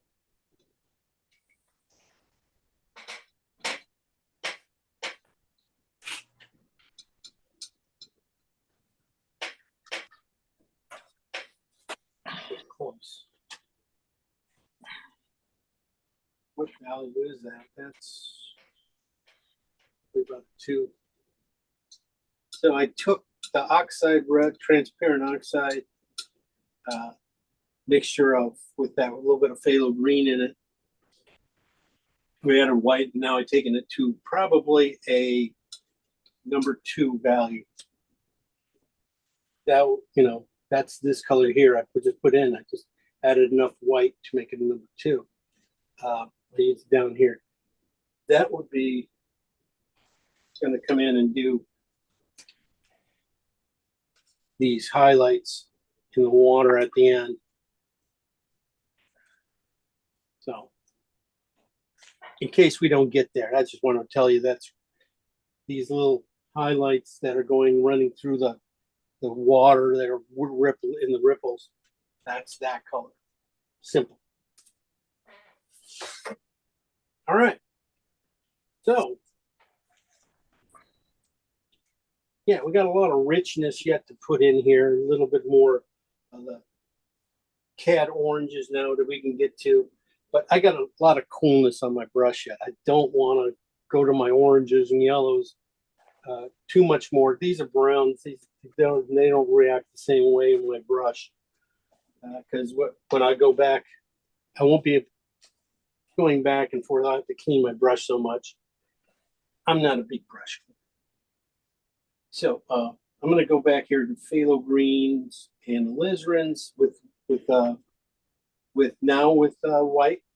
These are probably, values probably around 5s stuff.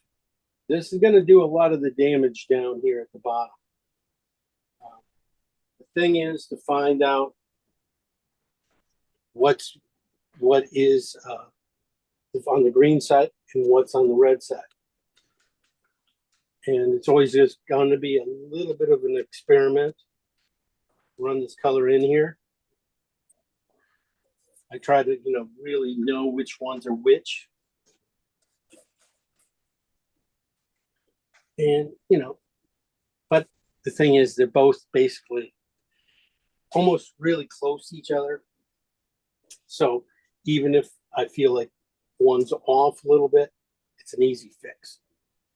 If it needs more, it should be more purplier, which would be the alizarin side, and this side should be, sometimes this catches more light on top, and sometimes it's hard to tell with, some of the stuff, because of the waves, what's inside a wave and what's not inside a wave. What's top, what's bottom sometimes.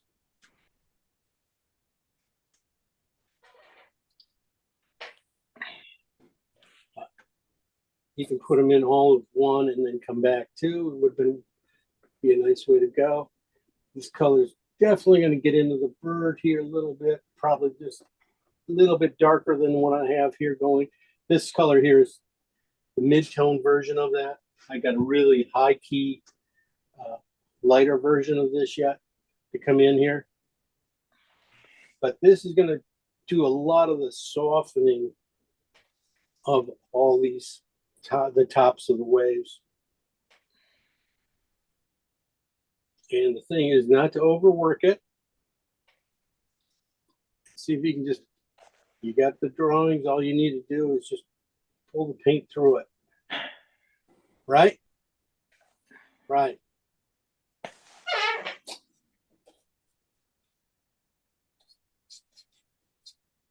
Right.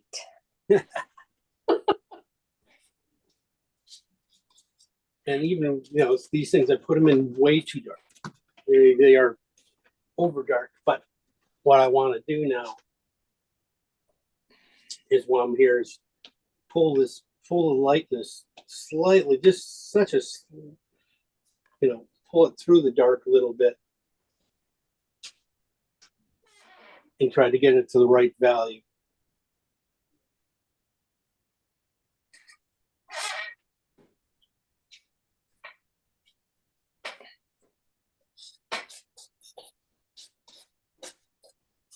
So taking that dark, just making it just a hair of lighter with this. So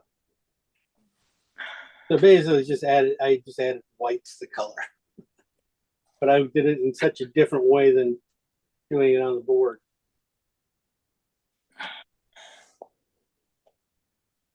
Okay. You're gonna find this stuff usually at the top of the wave.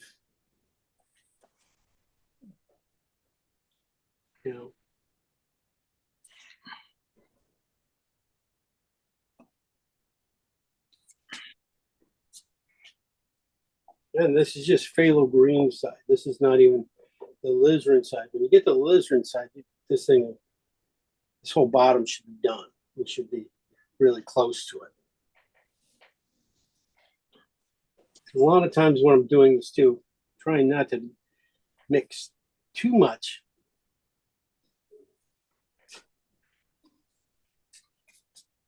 Pay attention. Basically, I think I'm just trying to say is pay attention to what's happening on the board, on the canvas, so you don't wipe off the cool stuff.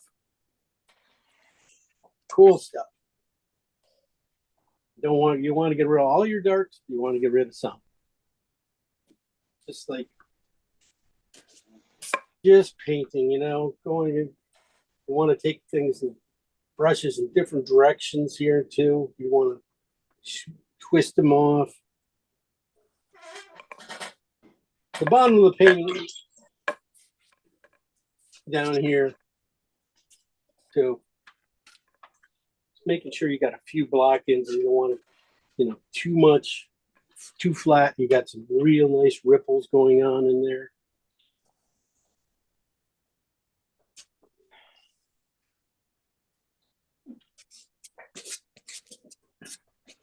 I will definitely gonna have to come back in and do the little line stuff.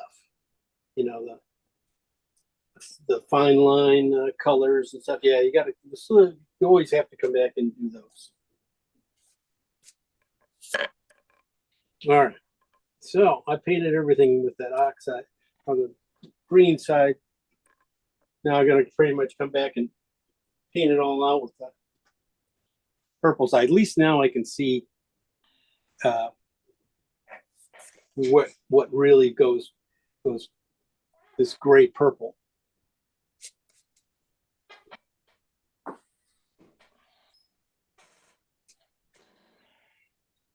So this is on the alizarin side. And basically just makes a slight difference.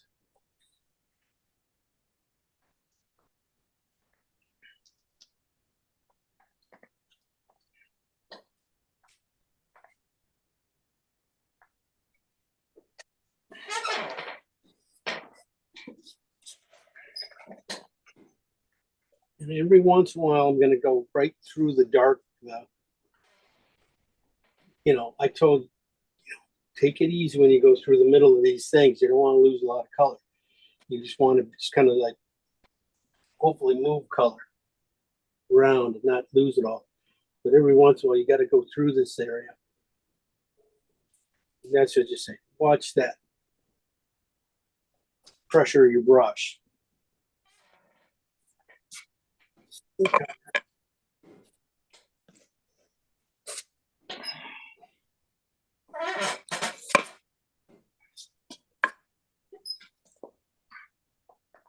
Okay. I could be doing this. This could take, you know, this is one of those areas you just build. I hear a lot of sighing going on. Right in my ear, going, oh. So. Don't worry, you know, I'll get over it. You're a big boy. Yeah, I know, it's, you know, I thought everybody'd love this one. I do love it. It just, mine doesn't look anything like yours. Mine doesn't either, but it's so fun. It's super fun. Okay. Well, this is area here just takes a little time to build up. You know, I'm gonna put a couple of oranges in, and then we'll get going, and the rest will be on the bird. Well, I should go to the bird pretty soon here. A lot sooner than that, but here, this is a cat orange. The cat orange and phthalo green. Ooh, pretty. Yeah, and if you can get that in here, into that one spot there, into his leg. Then you go to the green side. That should have been richer. No, it'll be fine.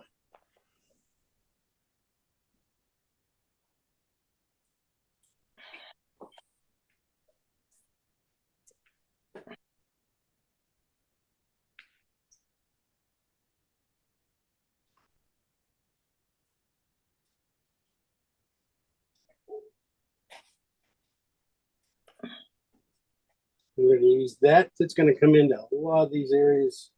Ooh. Goes around here. Okay, goes down in here. Sometimes I start talking, I kind of forget where my spot. Not good. I got to get these little bit things in there. Okay. You just got to get a little bit of richness in there. Okay, I'm going to go to my other my oranges. This is one with just cat orange, phthalo green, and then some yellow in it. That I'm going to put in these areas here a little bit, really rich a little bit stronger probably than they need to be. But start to get them into these areas here on the bird in the wings here. Just work it into the color I already put in there. Then the tip of his tail, a little bit more coming down a little bit.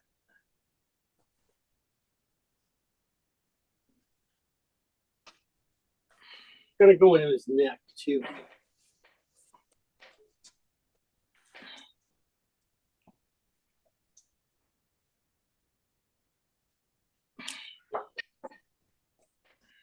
There's a good, it is a good strong light. So you really do have a good line of where that light comes in. And let's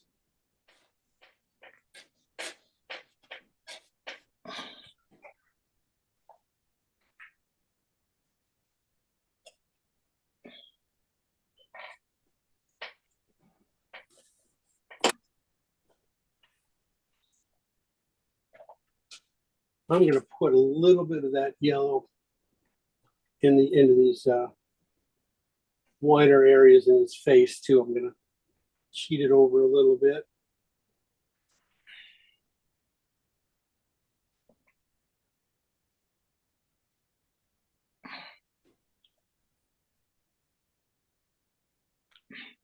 Just get a little bit of warm tone in there.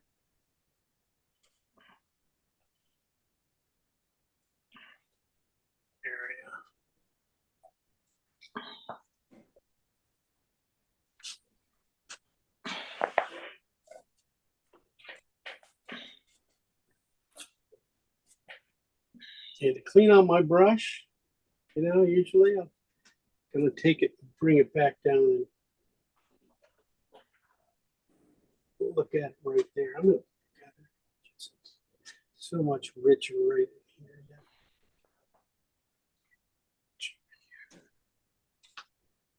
Okay, now I'll have to take care of it later. All right.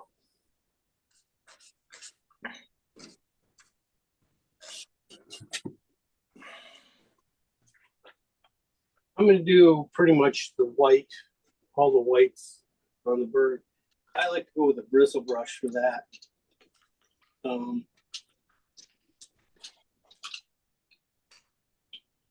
Because a bristle brush holds so much more paint and will just sometimes just shove things in there a lot better. So I'm going to paint this. Add any oil to your bristle brush at all, or?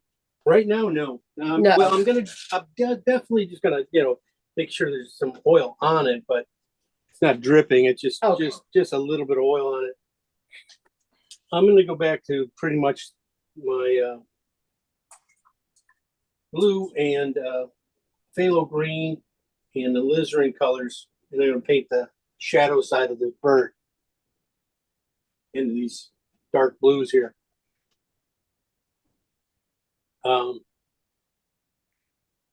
Definitely you want to be able to take it and be able to put it in here really heavy with your paint and get this one. Yeah. And that's some nice thick paint to go in here and get some transparencies going on.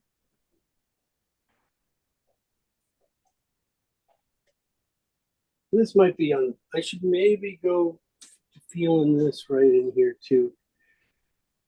It's more on the purple side, this top area too. So that front area was definitely, I saw some purple blue in there. And this is like a blue green, so I thought it was on the green side. Could be on the blue side. Should be on the. So this coming down, really just these strokes.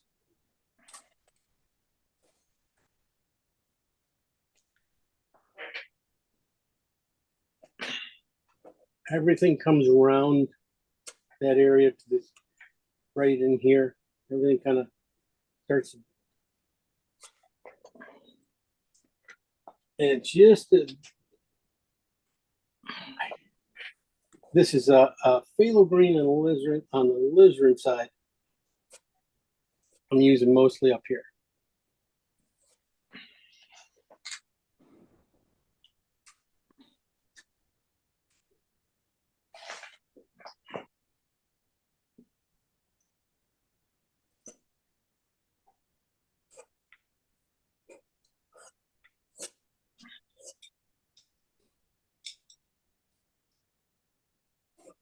And here I put in the line first. Basically, I put in that outside line with paint, and now I'm just going to come in and pull the paint over the dark a little bit,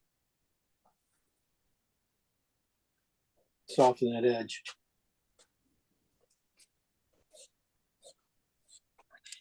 Okay. Then down in here, definitely going to keep with the purple as far as I can go. You know, I don't, you know, instead of switching out brushes, stuff like that, or you know, color something. I want to get that purple in here as much as I get. It's purple, but it feels very blue.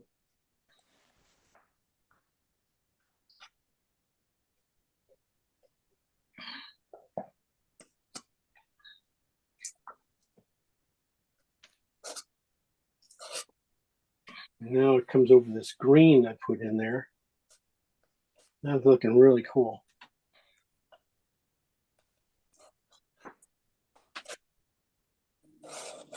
And like I keep talking about pressure of the brush. That this brush is just basically the bristles are just scraping the one paint out of the way and putting down this other paint. But it's leaving like a little scratch of. That's where I'm working, trying to keep consistent throughout the painting here on the bird. I'm going to go back in now and work it into the neck and the head of the bird up here a little bit. That's more green. More green here.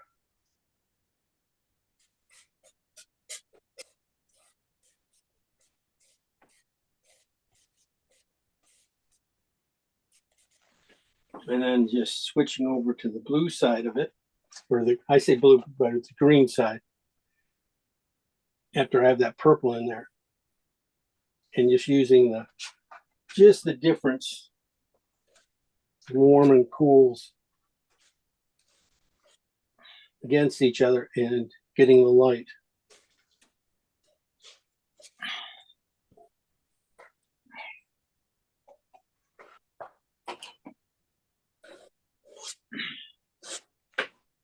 Let's be bluer.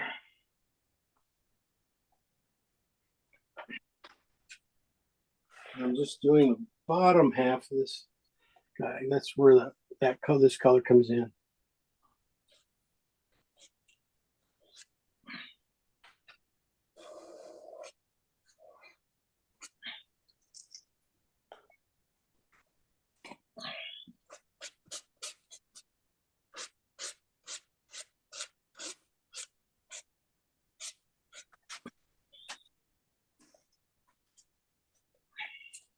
Okay. Right?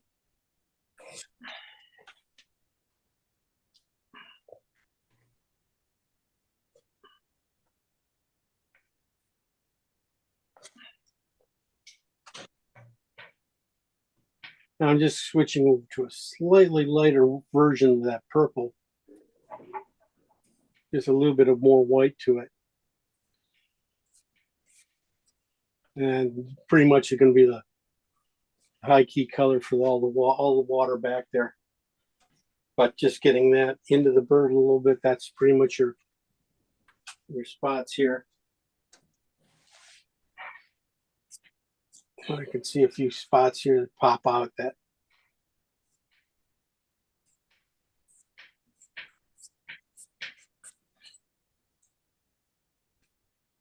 Okay.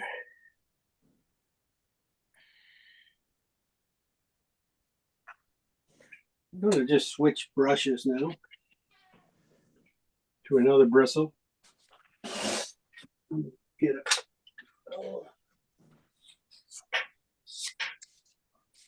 Clean. I just want to have to clean it. Because I'm going to go my whites. I'm going to pop this thing up. Would love to just before I get to there, get to the edge here, just get a little bit of watercolor into this edges all the way around. Before I do that, be nice.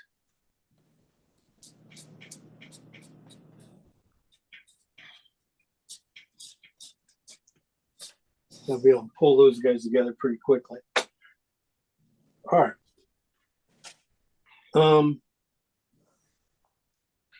This area here, this front area spot here, this big area here, definitely tons of yellow white into it.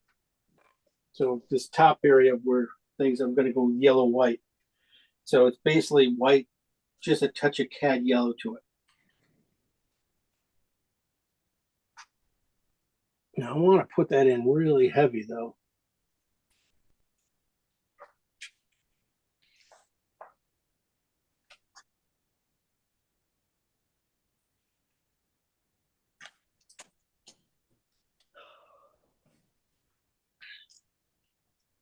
Good yawns too. I must be that cool.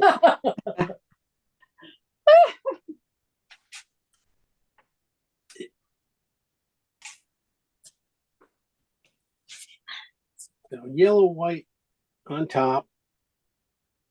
That's usually the color that's going to come out to your eye first. Then if I go to a pink, this is a warm pink. This is a lizard cad red and white. And I put that high key color. Basically, these are all about the same thing, but I put that down in here.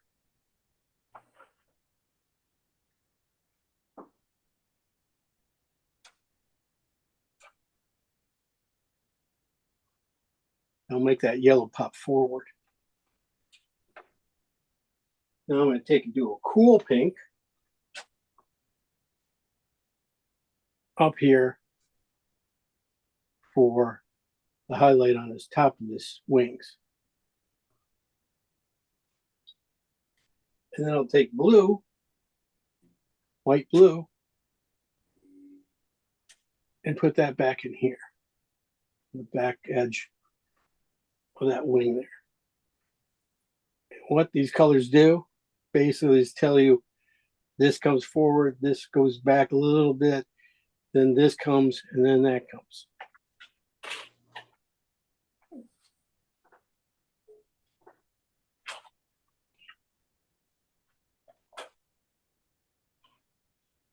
I gotta work that out a little bit better. Then on the neck, definitely I saw some. I'm gonna keep it a little pink here. I'm gonna go with the cad red and white on this neck.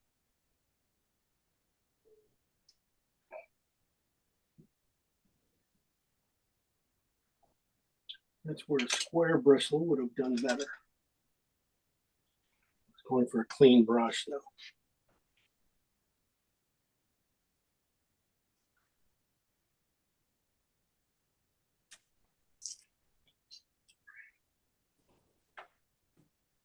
Which one is that one now, Jim? This is a cad red and white coming in here. Cad red and with white on the basic area here. And then putting a cool, maybe a cool pink right in the middle of that.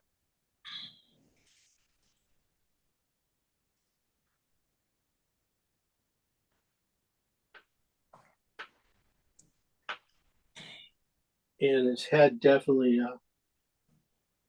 pinks, ochres.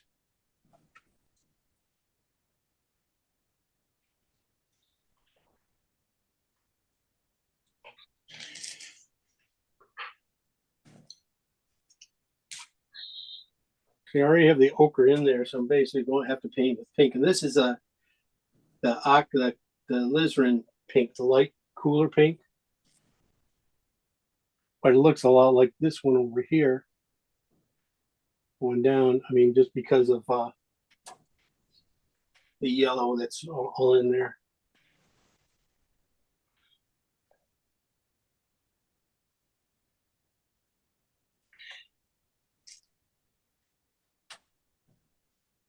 At least that's what I'm starting with.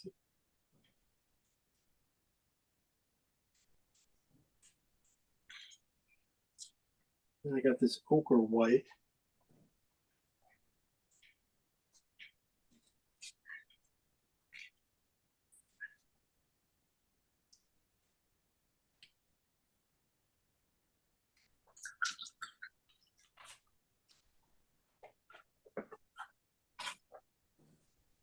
I'll bring in right there. So I used everything. Might right on the highlight, like his cheek, almost you feel like there's a cheek right here. Just a touch of blue. And you're gonna find touches of blue and probably in the neck area too, right in the middle, make it go around. That just vibrates. That because these colors are so close. That color vibrates, in which when it vibrates, it just creates a lot of energy because of the two colors are so close in value, and they just kind of pulses and comes forward and backwards on you. So gives these things a lot of life. I'm going to switch to a synthetic and just put in his beak. His beak has to go in with a little bit of darkness first.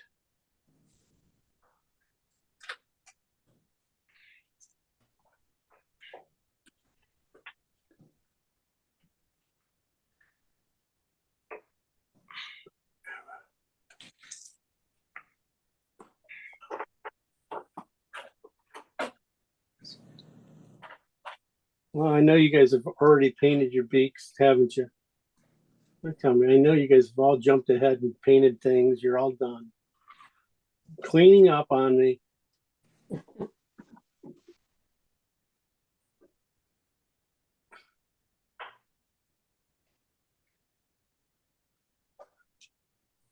So if that's just alizarin with a little oxide red, warm red into it. But here's the real color. So I just want to get some of that red in underneath it. This is again alizarin in cad yellow. I want to get in that color. I'm gonna do pretty much everything, but it's gonna gotta get a little bit lighter here and there. That's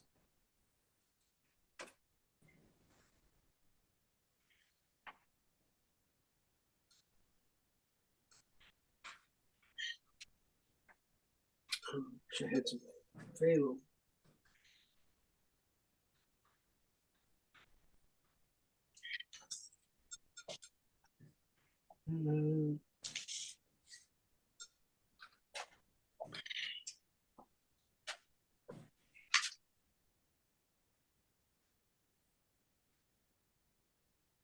I'm getting that.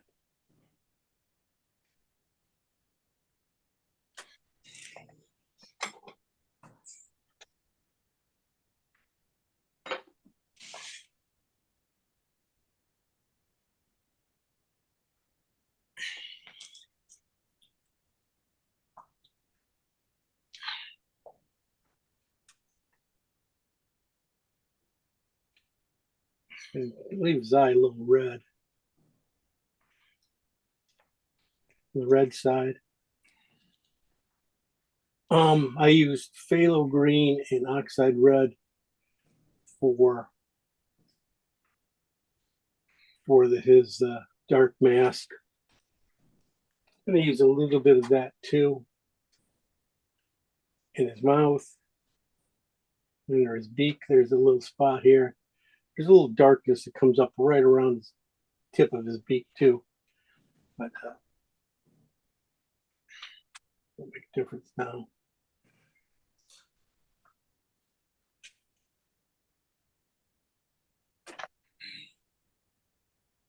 Now I'll come back in with a cad red, with just a little bit of more cad yellow into the beak color.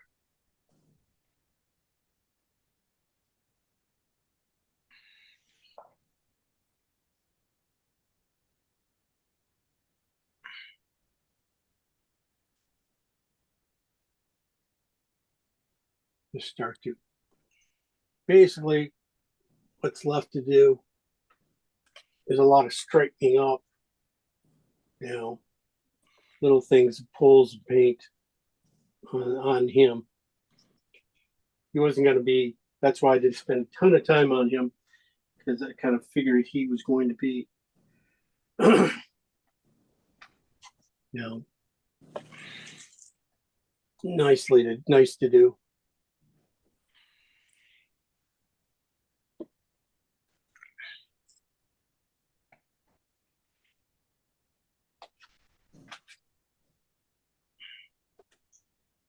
It could be a little pinkier. Okay.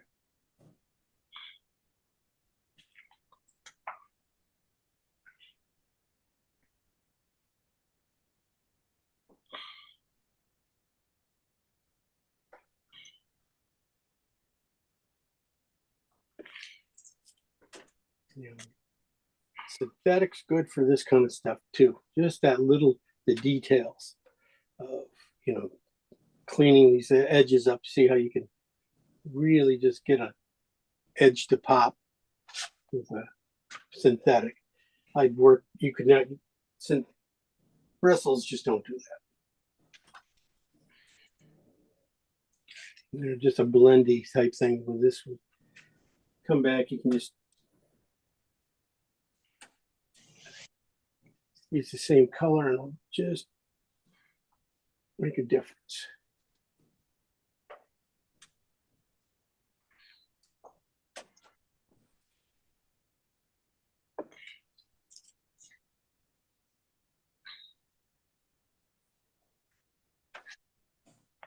Darken his head up a little bit. Well, pretty much everything else is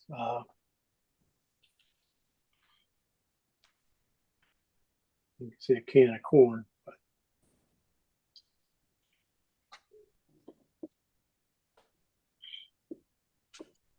all details. Which time I gotta get? Well, I still got 15 minutes. All right, I'm gonna throw in the water and block it in. Big brush.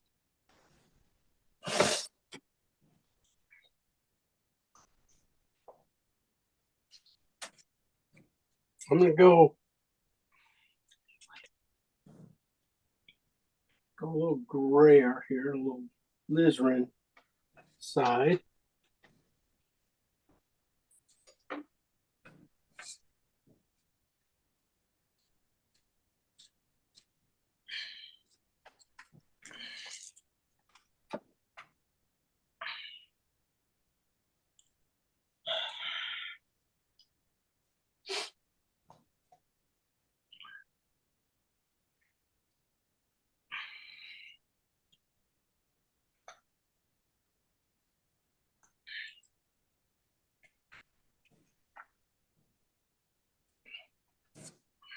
I'm going to keep this side of the painting more purple, so a little warmer.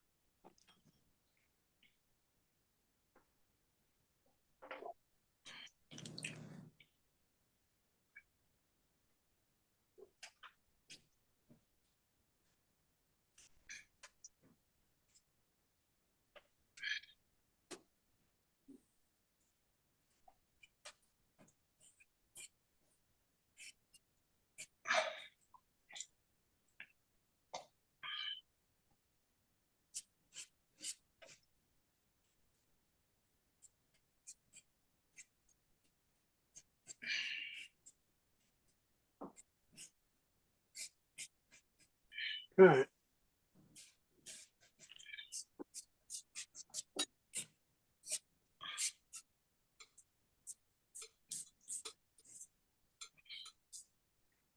So I'm trying to put the color cleanly in between the waves, in the middle between them. And then before I start to nick the tops of the waves, and then that'll be a nice, have a nice, do a nice blend.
And then up here, I said, definitely take it easy. I'm just going to bring in a couple highlights, and I'm going to keep them dark.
Going to end up looking a little rough today. I guarantee I'm going to finish this thing up nicely. It's going to be a lot cleaner. Just roughing in the color for you.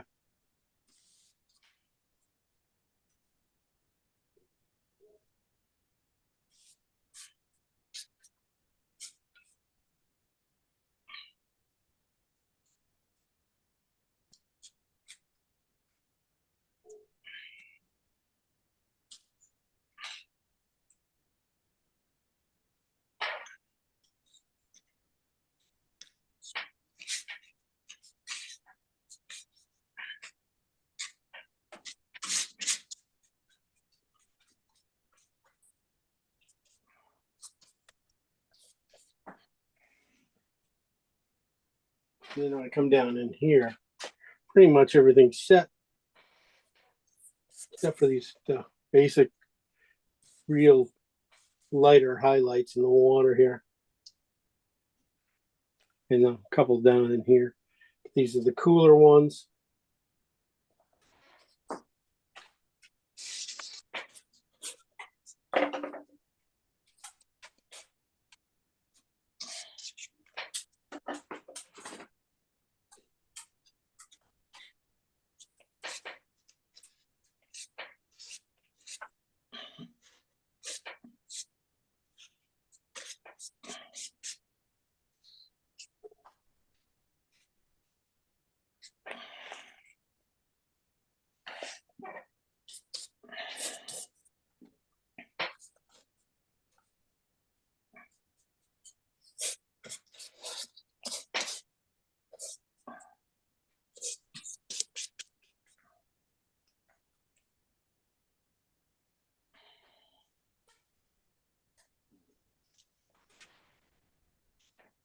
Okay.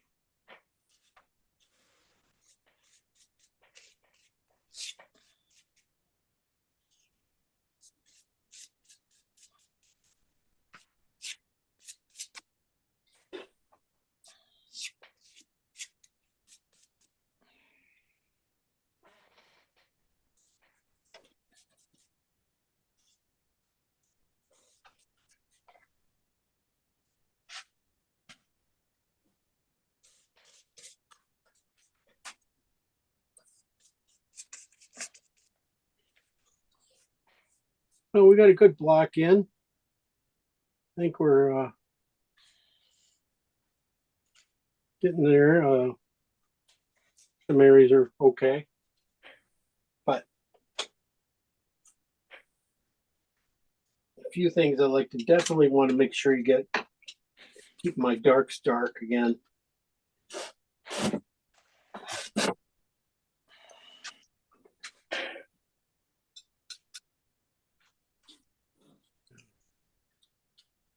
Or maybe sometimes even putting them in with a knife. Those lines back in with a knife at the end. You know, to get those guys in right cleanly, because you want to kind of clean it very clean. Put in. When you got wet, a lot of wet paint, it's always not going to be very clean. You know, sure you get these areas here set up.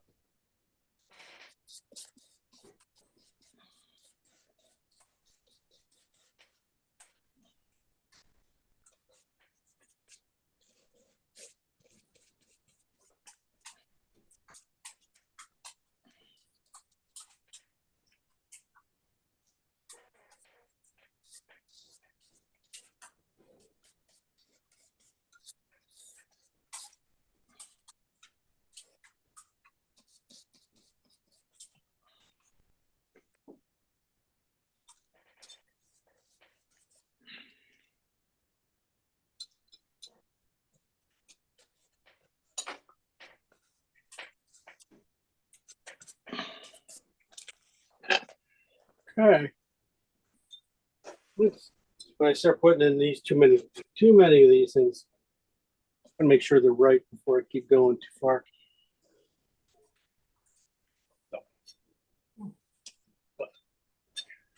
Putting in that tail a little bit better. Yeah, gotta go a lot later.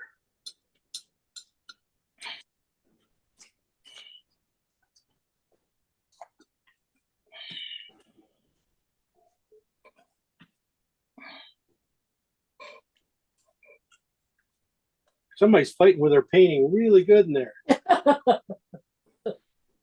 Good fight.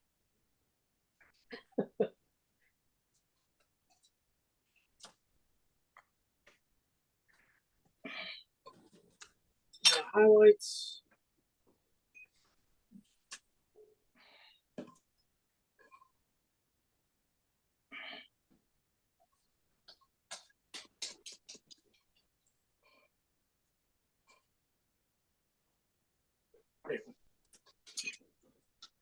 It's a start. Got a few things I got to look at. Look at the tail. I can see the tails probably angles off a little bit.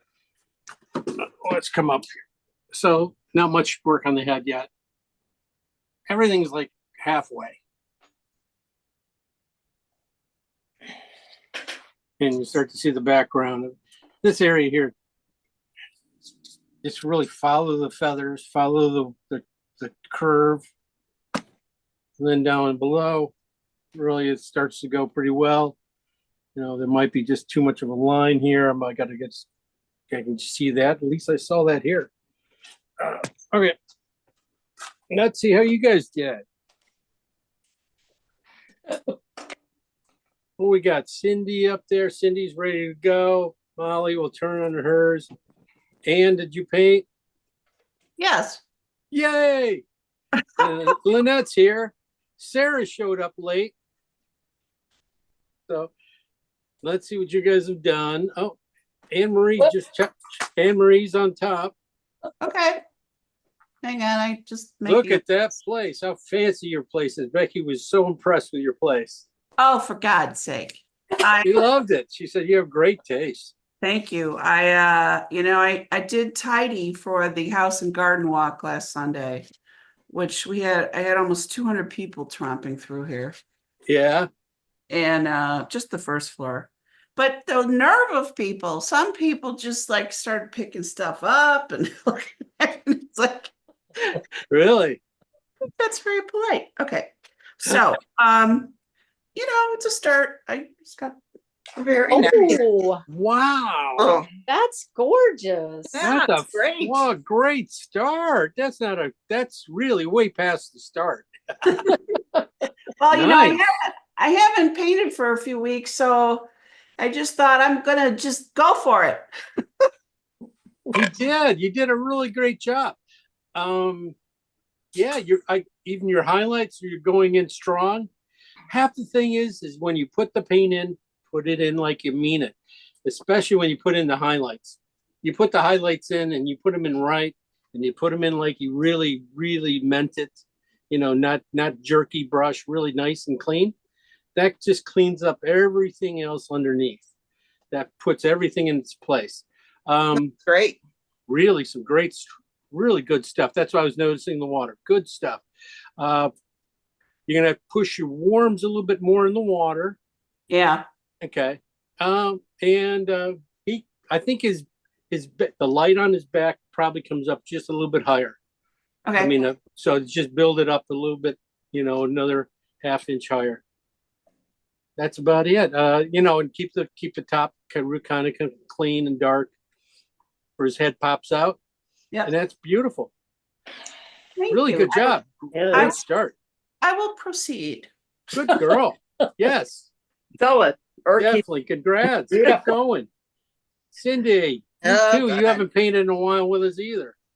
I haven't painted in about 6 months. I've been on being a bum. Yeah, that's good. Oh, Wow. nice. Nice job on the greens and getting them in there nice and swirly. Good job on that. Okay. His Yeah. head is a little bit big, I think, right there. I think something's wrong with his head. It's a little out of shape or something. Yeah, it's a little just a touch big. Just a touch big. Take some off the top. Okay. Off the top and bring it back, I would Okay. say. Yeah, and you just need a couple shadows underneath underneath his head. Into that white area underneath his head. Right. Yeah, in his chin area. Just put a little, the warms in there will help shrink and bulbous. Yeah, I think it's not by much. It's not by much. Really just taking off basically the top crown of his head a little bit. Okay. On the back of his head, just a little bit, not much. That's the thing. That's always going to be the last little thing is figuring those things out. A good job on the wings and colors are good. Yep. When you put in the highlight in the waters, really good. Keep your background behind his head. Keep it just like it is. That's finished. Just lighten up in between the mid ground. And then dig out the richness in the water and underneath. Okay. You're on your way. Dig it out, meaning putting more highlights? Oh, yeah, digging out those waves a little bit better. Yeah, getting the highlights. You're in the dark areas and even on the bottom. When you start getting just a little bit more into the midtones, and then when you get into the final highlights, that'll really pop it out. And everything's there though. Everything's right in good position to really be a nice painting. Super painting start right now. Thank you. I think it's a little stiff in here. I think I need to. Yeah, you missed the warmth. You missed that orange in underneath the wing. Right. Yeah, you missed that area a little bit. And yeah, I think it can still come up a little bit on the white side. Okay. On the hot of that thing. He's just it could come up another little bit higher. Okay, good. Thank you. Yeah. Good to get back into painting. Good to see it. That's Yeah. a good painting. Good Great start. job. Really nice. Here comes Lynette. Oh, no. And then we got Sarah, we got Molly next, and then Yeah, Sarah at the end. Am I doing it this way? I don't know which way you're doing Kind of it. blurry. Oh, I love it. Blurry though. How's this one? Oops, too blurry. She Blurry. got her soft focus on. Oh, is that it? Okay. So, and I don't know why. Yeah, it just happens sometimes. That's when you're doing all those regular big business meetings, Well, I have to make money for painting. I know you do. Yeah, so we'll try again. Is it not working? I don't know. Something's wrong with my camera. Yeah, We can see, Lynette, we can see you really strong. Yeah, so if you yeah. put Take it it close. close Take to it the, closer to the Put it painting. where you yeah, put are. it close to the screen and we'll be able to see it. Yeah, it's just focusing on everything. Ooh. Yeah, so It's looking good. you're halfway, a little bit more to your left. There you go. Yeah, it's blurry, but your colors look good. Yeah. You just need to tighten it up. I don't know what's wrong with me. It's because I maybe used this for a PowerPoint yesterday or something. I know you did. I don't know what's going on here, but it's not. You'll take a picture of it, put it on up then. Yeah. But it looks, the colors, even with blurry, look good. Oh yeah, it's blurry behind me, so Yeah. yeah, that's my problem. It can't find anything to focus on. It doesn't find a face to focus on. That's the thing. Yeah. Yeah. Zoom's kind of funny that way. Okay, well you can see my face. There we go. And Yeah. that beautiful face it is, Lynette. You did great, Lynette. That's weird. I can't do it. Well, tell us what are we seeing then? Do you like it? Are you happy? I'm pretty happy, but no, there's something wrong with I think I have the blurred background on and I There don't you go. undo it. Hi. Oh, Lynette, you changed. You unblurred it. Yeah, let someone else go ahead and. Go let someone else go ahead. Okay, yeah, I'm sorry. Molly. Okay. All All right. Hey, Oh, Molly. Cool, Molly. Wow, Molly. Yeah. I tell you, this is where these paintings kind of feel like they are at when they get very Yeah. liney like this. Yeah. And they just do that. Now it's just softening them up the in betweens and blending out those very soft, quick blends in between Right. colors. That's all it is. And then they'll come. The lines will gradate out a little bit, and you'll be perfect. Good job on the drawing. Nice job. Okay, give it. When you do his head, his neck a little bit. Fudge it out a little bit. Give it a little more grace. It's a little Yeah, too it's very straight. I very- see that now. Okay, yeah, Mhm. yeah. Just a slight bend there. And his body looks like a sourdough bowl. Yeah, a little more. Yeah. I think of that. That is just highlights. I think it's yeah, you need to go a little bit more on the alizarin side on the top half of that shape of his body. Okay. That's what it is. That's all it is. It's just Okay. softening a little bit more up there when you do it. Okay. Did you put in all the highlights on the wings and stuff too? I started to. Okay. I started to. Yeah. Yeah. I was gonna say they're looking good. You gotta keep bringing those a little bit more. Mm-hmm. And same with the neck, and then the head looks good. Color wise, yeah. And some good things there. Yeah, a lot of it just keep going. Okay. You got a good block in though. Okay. So check it for a few things. Mhm. But I like the greens and stuff you got underneath them are really nice. Got in some intense stuff. That's good. Just keep your colors clean like they are. And that's going to be, that's half the battle is keeping those colors Yeah. from murking together too much. Right. Finding that little happy medium. Right. Beautiful though. I really like Okay. Thank you. it. Good job. Thank All you. right. I did it. Okay, we'll go Yay. back to Okay. Lynette. Try again. Okay, here. Wow. Over a Great little bit. water, great water right there. There. Oh, There you go. Nice. wow. Lynette, that's gorgeous. Oh, Gorgeous. beautiful. That water was perfect right on the left side by his tail going down. You got the darks in there nicely. You got some highlights that felt really good. This is really nice. You're talking about me? Now, okay, watch. You went a little too far with the yellows on the right side into the waves. You got those guys got to be toned down a little bit because they're stealing the thunder from underneath his tail. So, Okay. but basically they are there. They just got to just run your brush through them a couple times, and they'll go away and calm down a little bit, and keep the emphasis right there on the other side by the tail going down. That's gorgeous. Great color, fabulous color. Thank you. Good job on them so far. Work on his head probably a little bit more. And just, like I think I was just saying with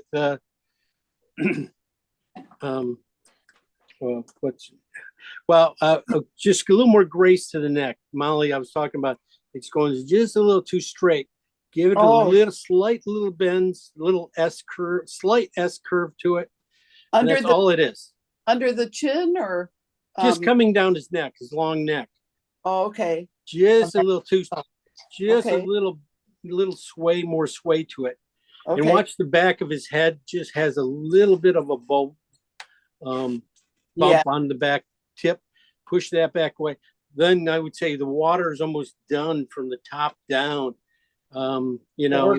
Really good, simple stuff. That's sometimes just the simpler you put it in, the better it is.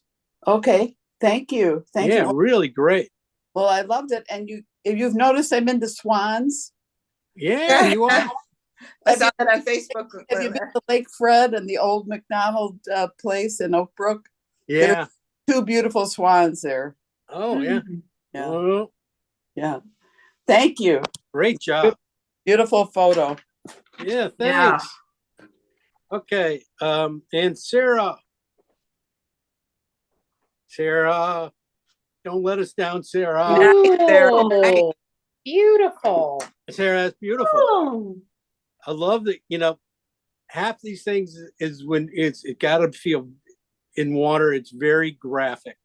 So getting your shapes simply put in there like this and laying them in and then just softening the edge, that's all it takes.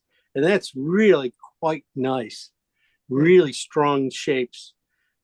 Good job on that. Same thing here, though. I think the head's just a hair too big. Yours is probably taking it up a little bit, from the chin on up a little bit, taking her up there. I like the height. I think it's just a little too long. Same thing with the neck, just a slight more sway to it. And that's, and I think you're everything else is looking really good. Love the shape of the body, looking good. Get a little more warmth in behind the wings, in the base of the bird, and then just it's a really good start. Just start finding you just get the highlights, a little more highlights in, but the highlights on the water is pretty small, so it's like they should go fast. Don't labor over it. The top of the painting, good. That's a really good solution for it. Just change, a little less top of the head or bottom of the head, and then just a little good, nicer swing to the neck. You got it. Cool. Thank Yeah. you. How you think? How you feeling? It's not bad. This was a fun one. I definitely the head's too big and I got yeah. Yeah. You always see it when you flip it over. Yes. Everybody why sees is it. that? Everybody sees it, and you go, "Holy shit!" That's one of the things that I'll come back. Thanks a lot, Sarah. One of the things they say about drawing and stuff is flip your thing upside down and take a look at the drawing and stuff and see where you're off. That's one of those little things they always say. If you take it upside down and work on it a little bit, sometimes you'll start judging shapes a little better and not be so feel so literal. You know, take the two things and just do it like that. It's almost more abstract that way. And you can start to see your shapes off where you're off and like that. So but hey, that's just an idea. You don't have to do it. Can you put him right side up again? It's bothering me. No, I just want to look and see a couple things. And can I ask a question? Because I should have written this down when we went over it before, and I will now. But I have two. It's back to this oxide red versus transparent, blah, blah. Okay, so I have Rembrandt light oxide red. Okay. And then I have Utrecht transparent iron oxide red. Right. So are these aren't the same thing though? Yeah, that's what I'm talking about. Okay. No, So- they're not the same. No, they're not the same color, but they are the things that I paint with all the time. Okay. All right. I just wanted to clarify because when I put them down on the palette, I can see there's a difference in transparency. Yeah, the light is not is more opaque. Yeah. Okay. Yeah. I think I finally got it through my head. Okay. Hey, Yeah, Jim, that- on that same subject, Jim, you want transparent oxide red and you want light oxide red. Do we not use, what's that other one, that Venetian? Venetian anymore? You can use Venetian in place of the oxide red light if you want. Okay. So I mean, that's opaque. That's more opaque. Yeah, Okay. yeah, it's opaque, a little more opaque, and it's on that red side. It's just that burnt kind of red side of Which the do you color. prefer, since I gotta order one of them? I would say the light, the oxide red light. It's not Venetian's very strong, and it's so it just kind of just gets it takes over a little bit more. You have to use a lot more paint to tone it down. So I like to use the this other one because it's not quite as strong. You know, I noticed that when we're mixing our paints, my colors don't look like yours, and I think it's because of the crappy paint I'm using and you're using Rembrandt. Is that possible? It could be very possible. And I don't know. it could be that expert mixing I do. I think that's it. I have Rembrandt. Mine are totally different. Cindy, what paint are you using? What brand? I got all different brands, Utrecht and what else? What I got? Yeah. I I got, like Utrecht. I like Utrecht. I like Utrecht's a Utrecht. I great have some paint. Richardson. I got all kinds. You But- know, I Rembrandt's great and stuff, but if you got to go to another one, cheaper version, Utrecht's are great. I love Utrecht. Well, you got Utrecht, the blue you love. I so- love my blue. Yeah. So that's a special color, and that's the thing is, I think some of the colors in their cadmiums are lighter in Rembrandt and stuff, and that does brighten up my paintings. So that's what I like. That's what I needed. So all right, guys. What a fabulous painting job that we did today. I'm really impressed with those guys. I'll finish mine up. You finish yours up. We'll put them up and we'll go over it again. All right. Okay. So, hey, Jim, do you have any idea? I didn't sign up for the series of Monday, but I was thinking about doing like, a couple sessions, a la carte, so to speak. Yeah. Do you know what you're gonna paint on Monday yet, or? It's gonna be from Nurak. Oh, okay. It's not gonna be the window one. Okay. All right. Well, I'll sign up. Okay. All Great. right. I'll be Okay. there. Thank you. All right, guys. Bye. Thank you so much, Jim. Hold Thank on. you. All right, I'll see you in a bit. Bye, Y'all everybody. again. Bye now. Bye. Thank you.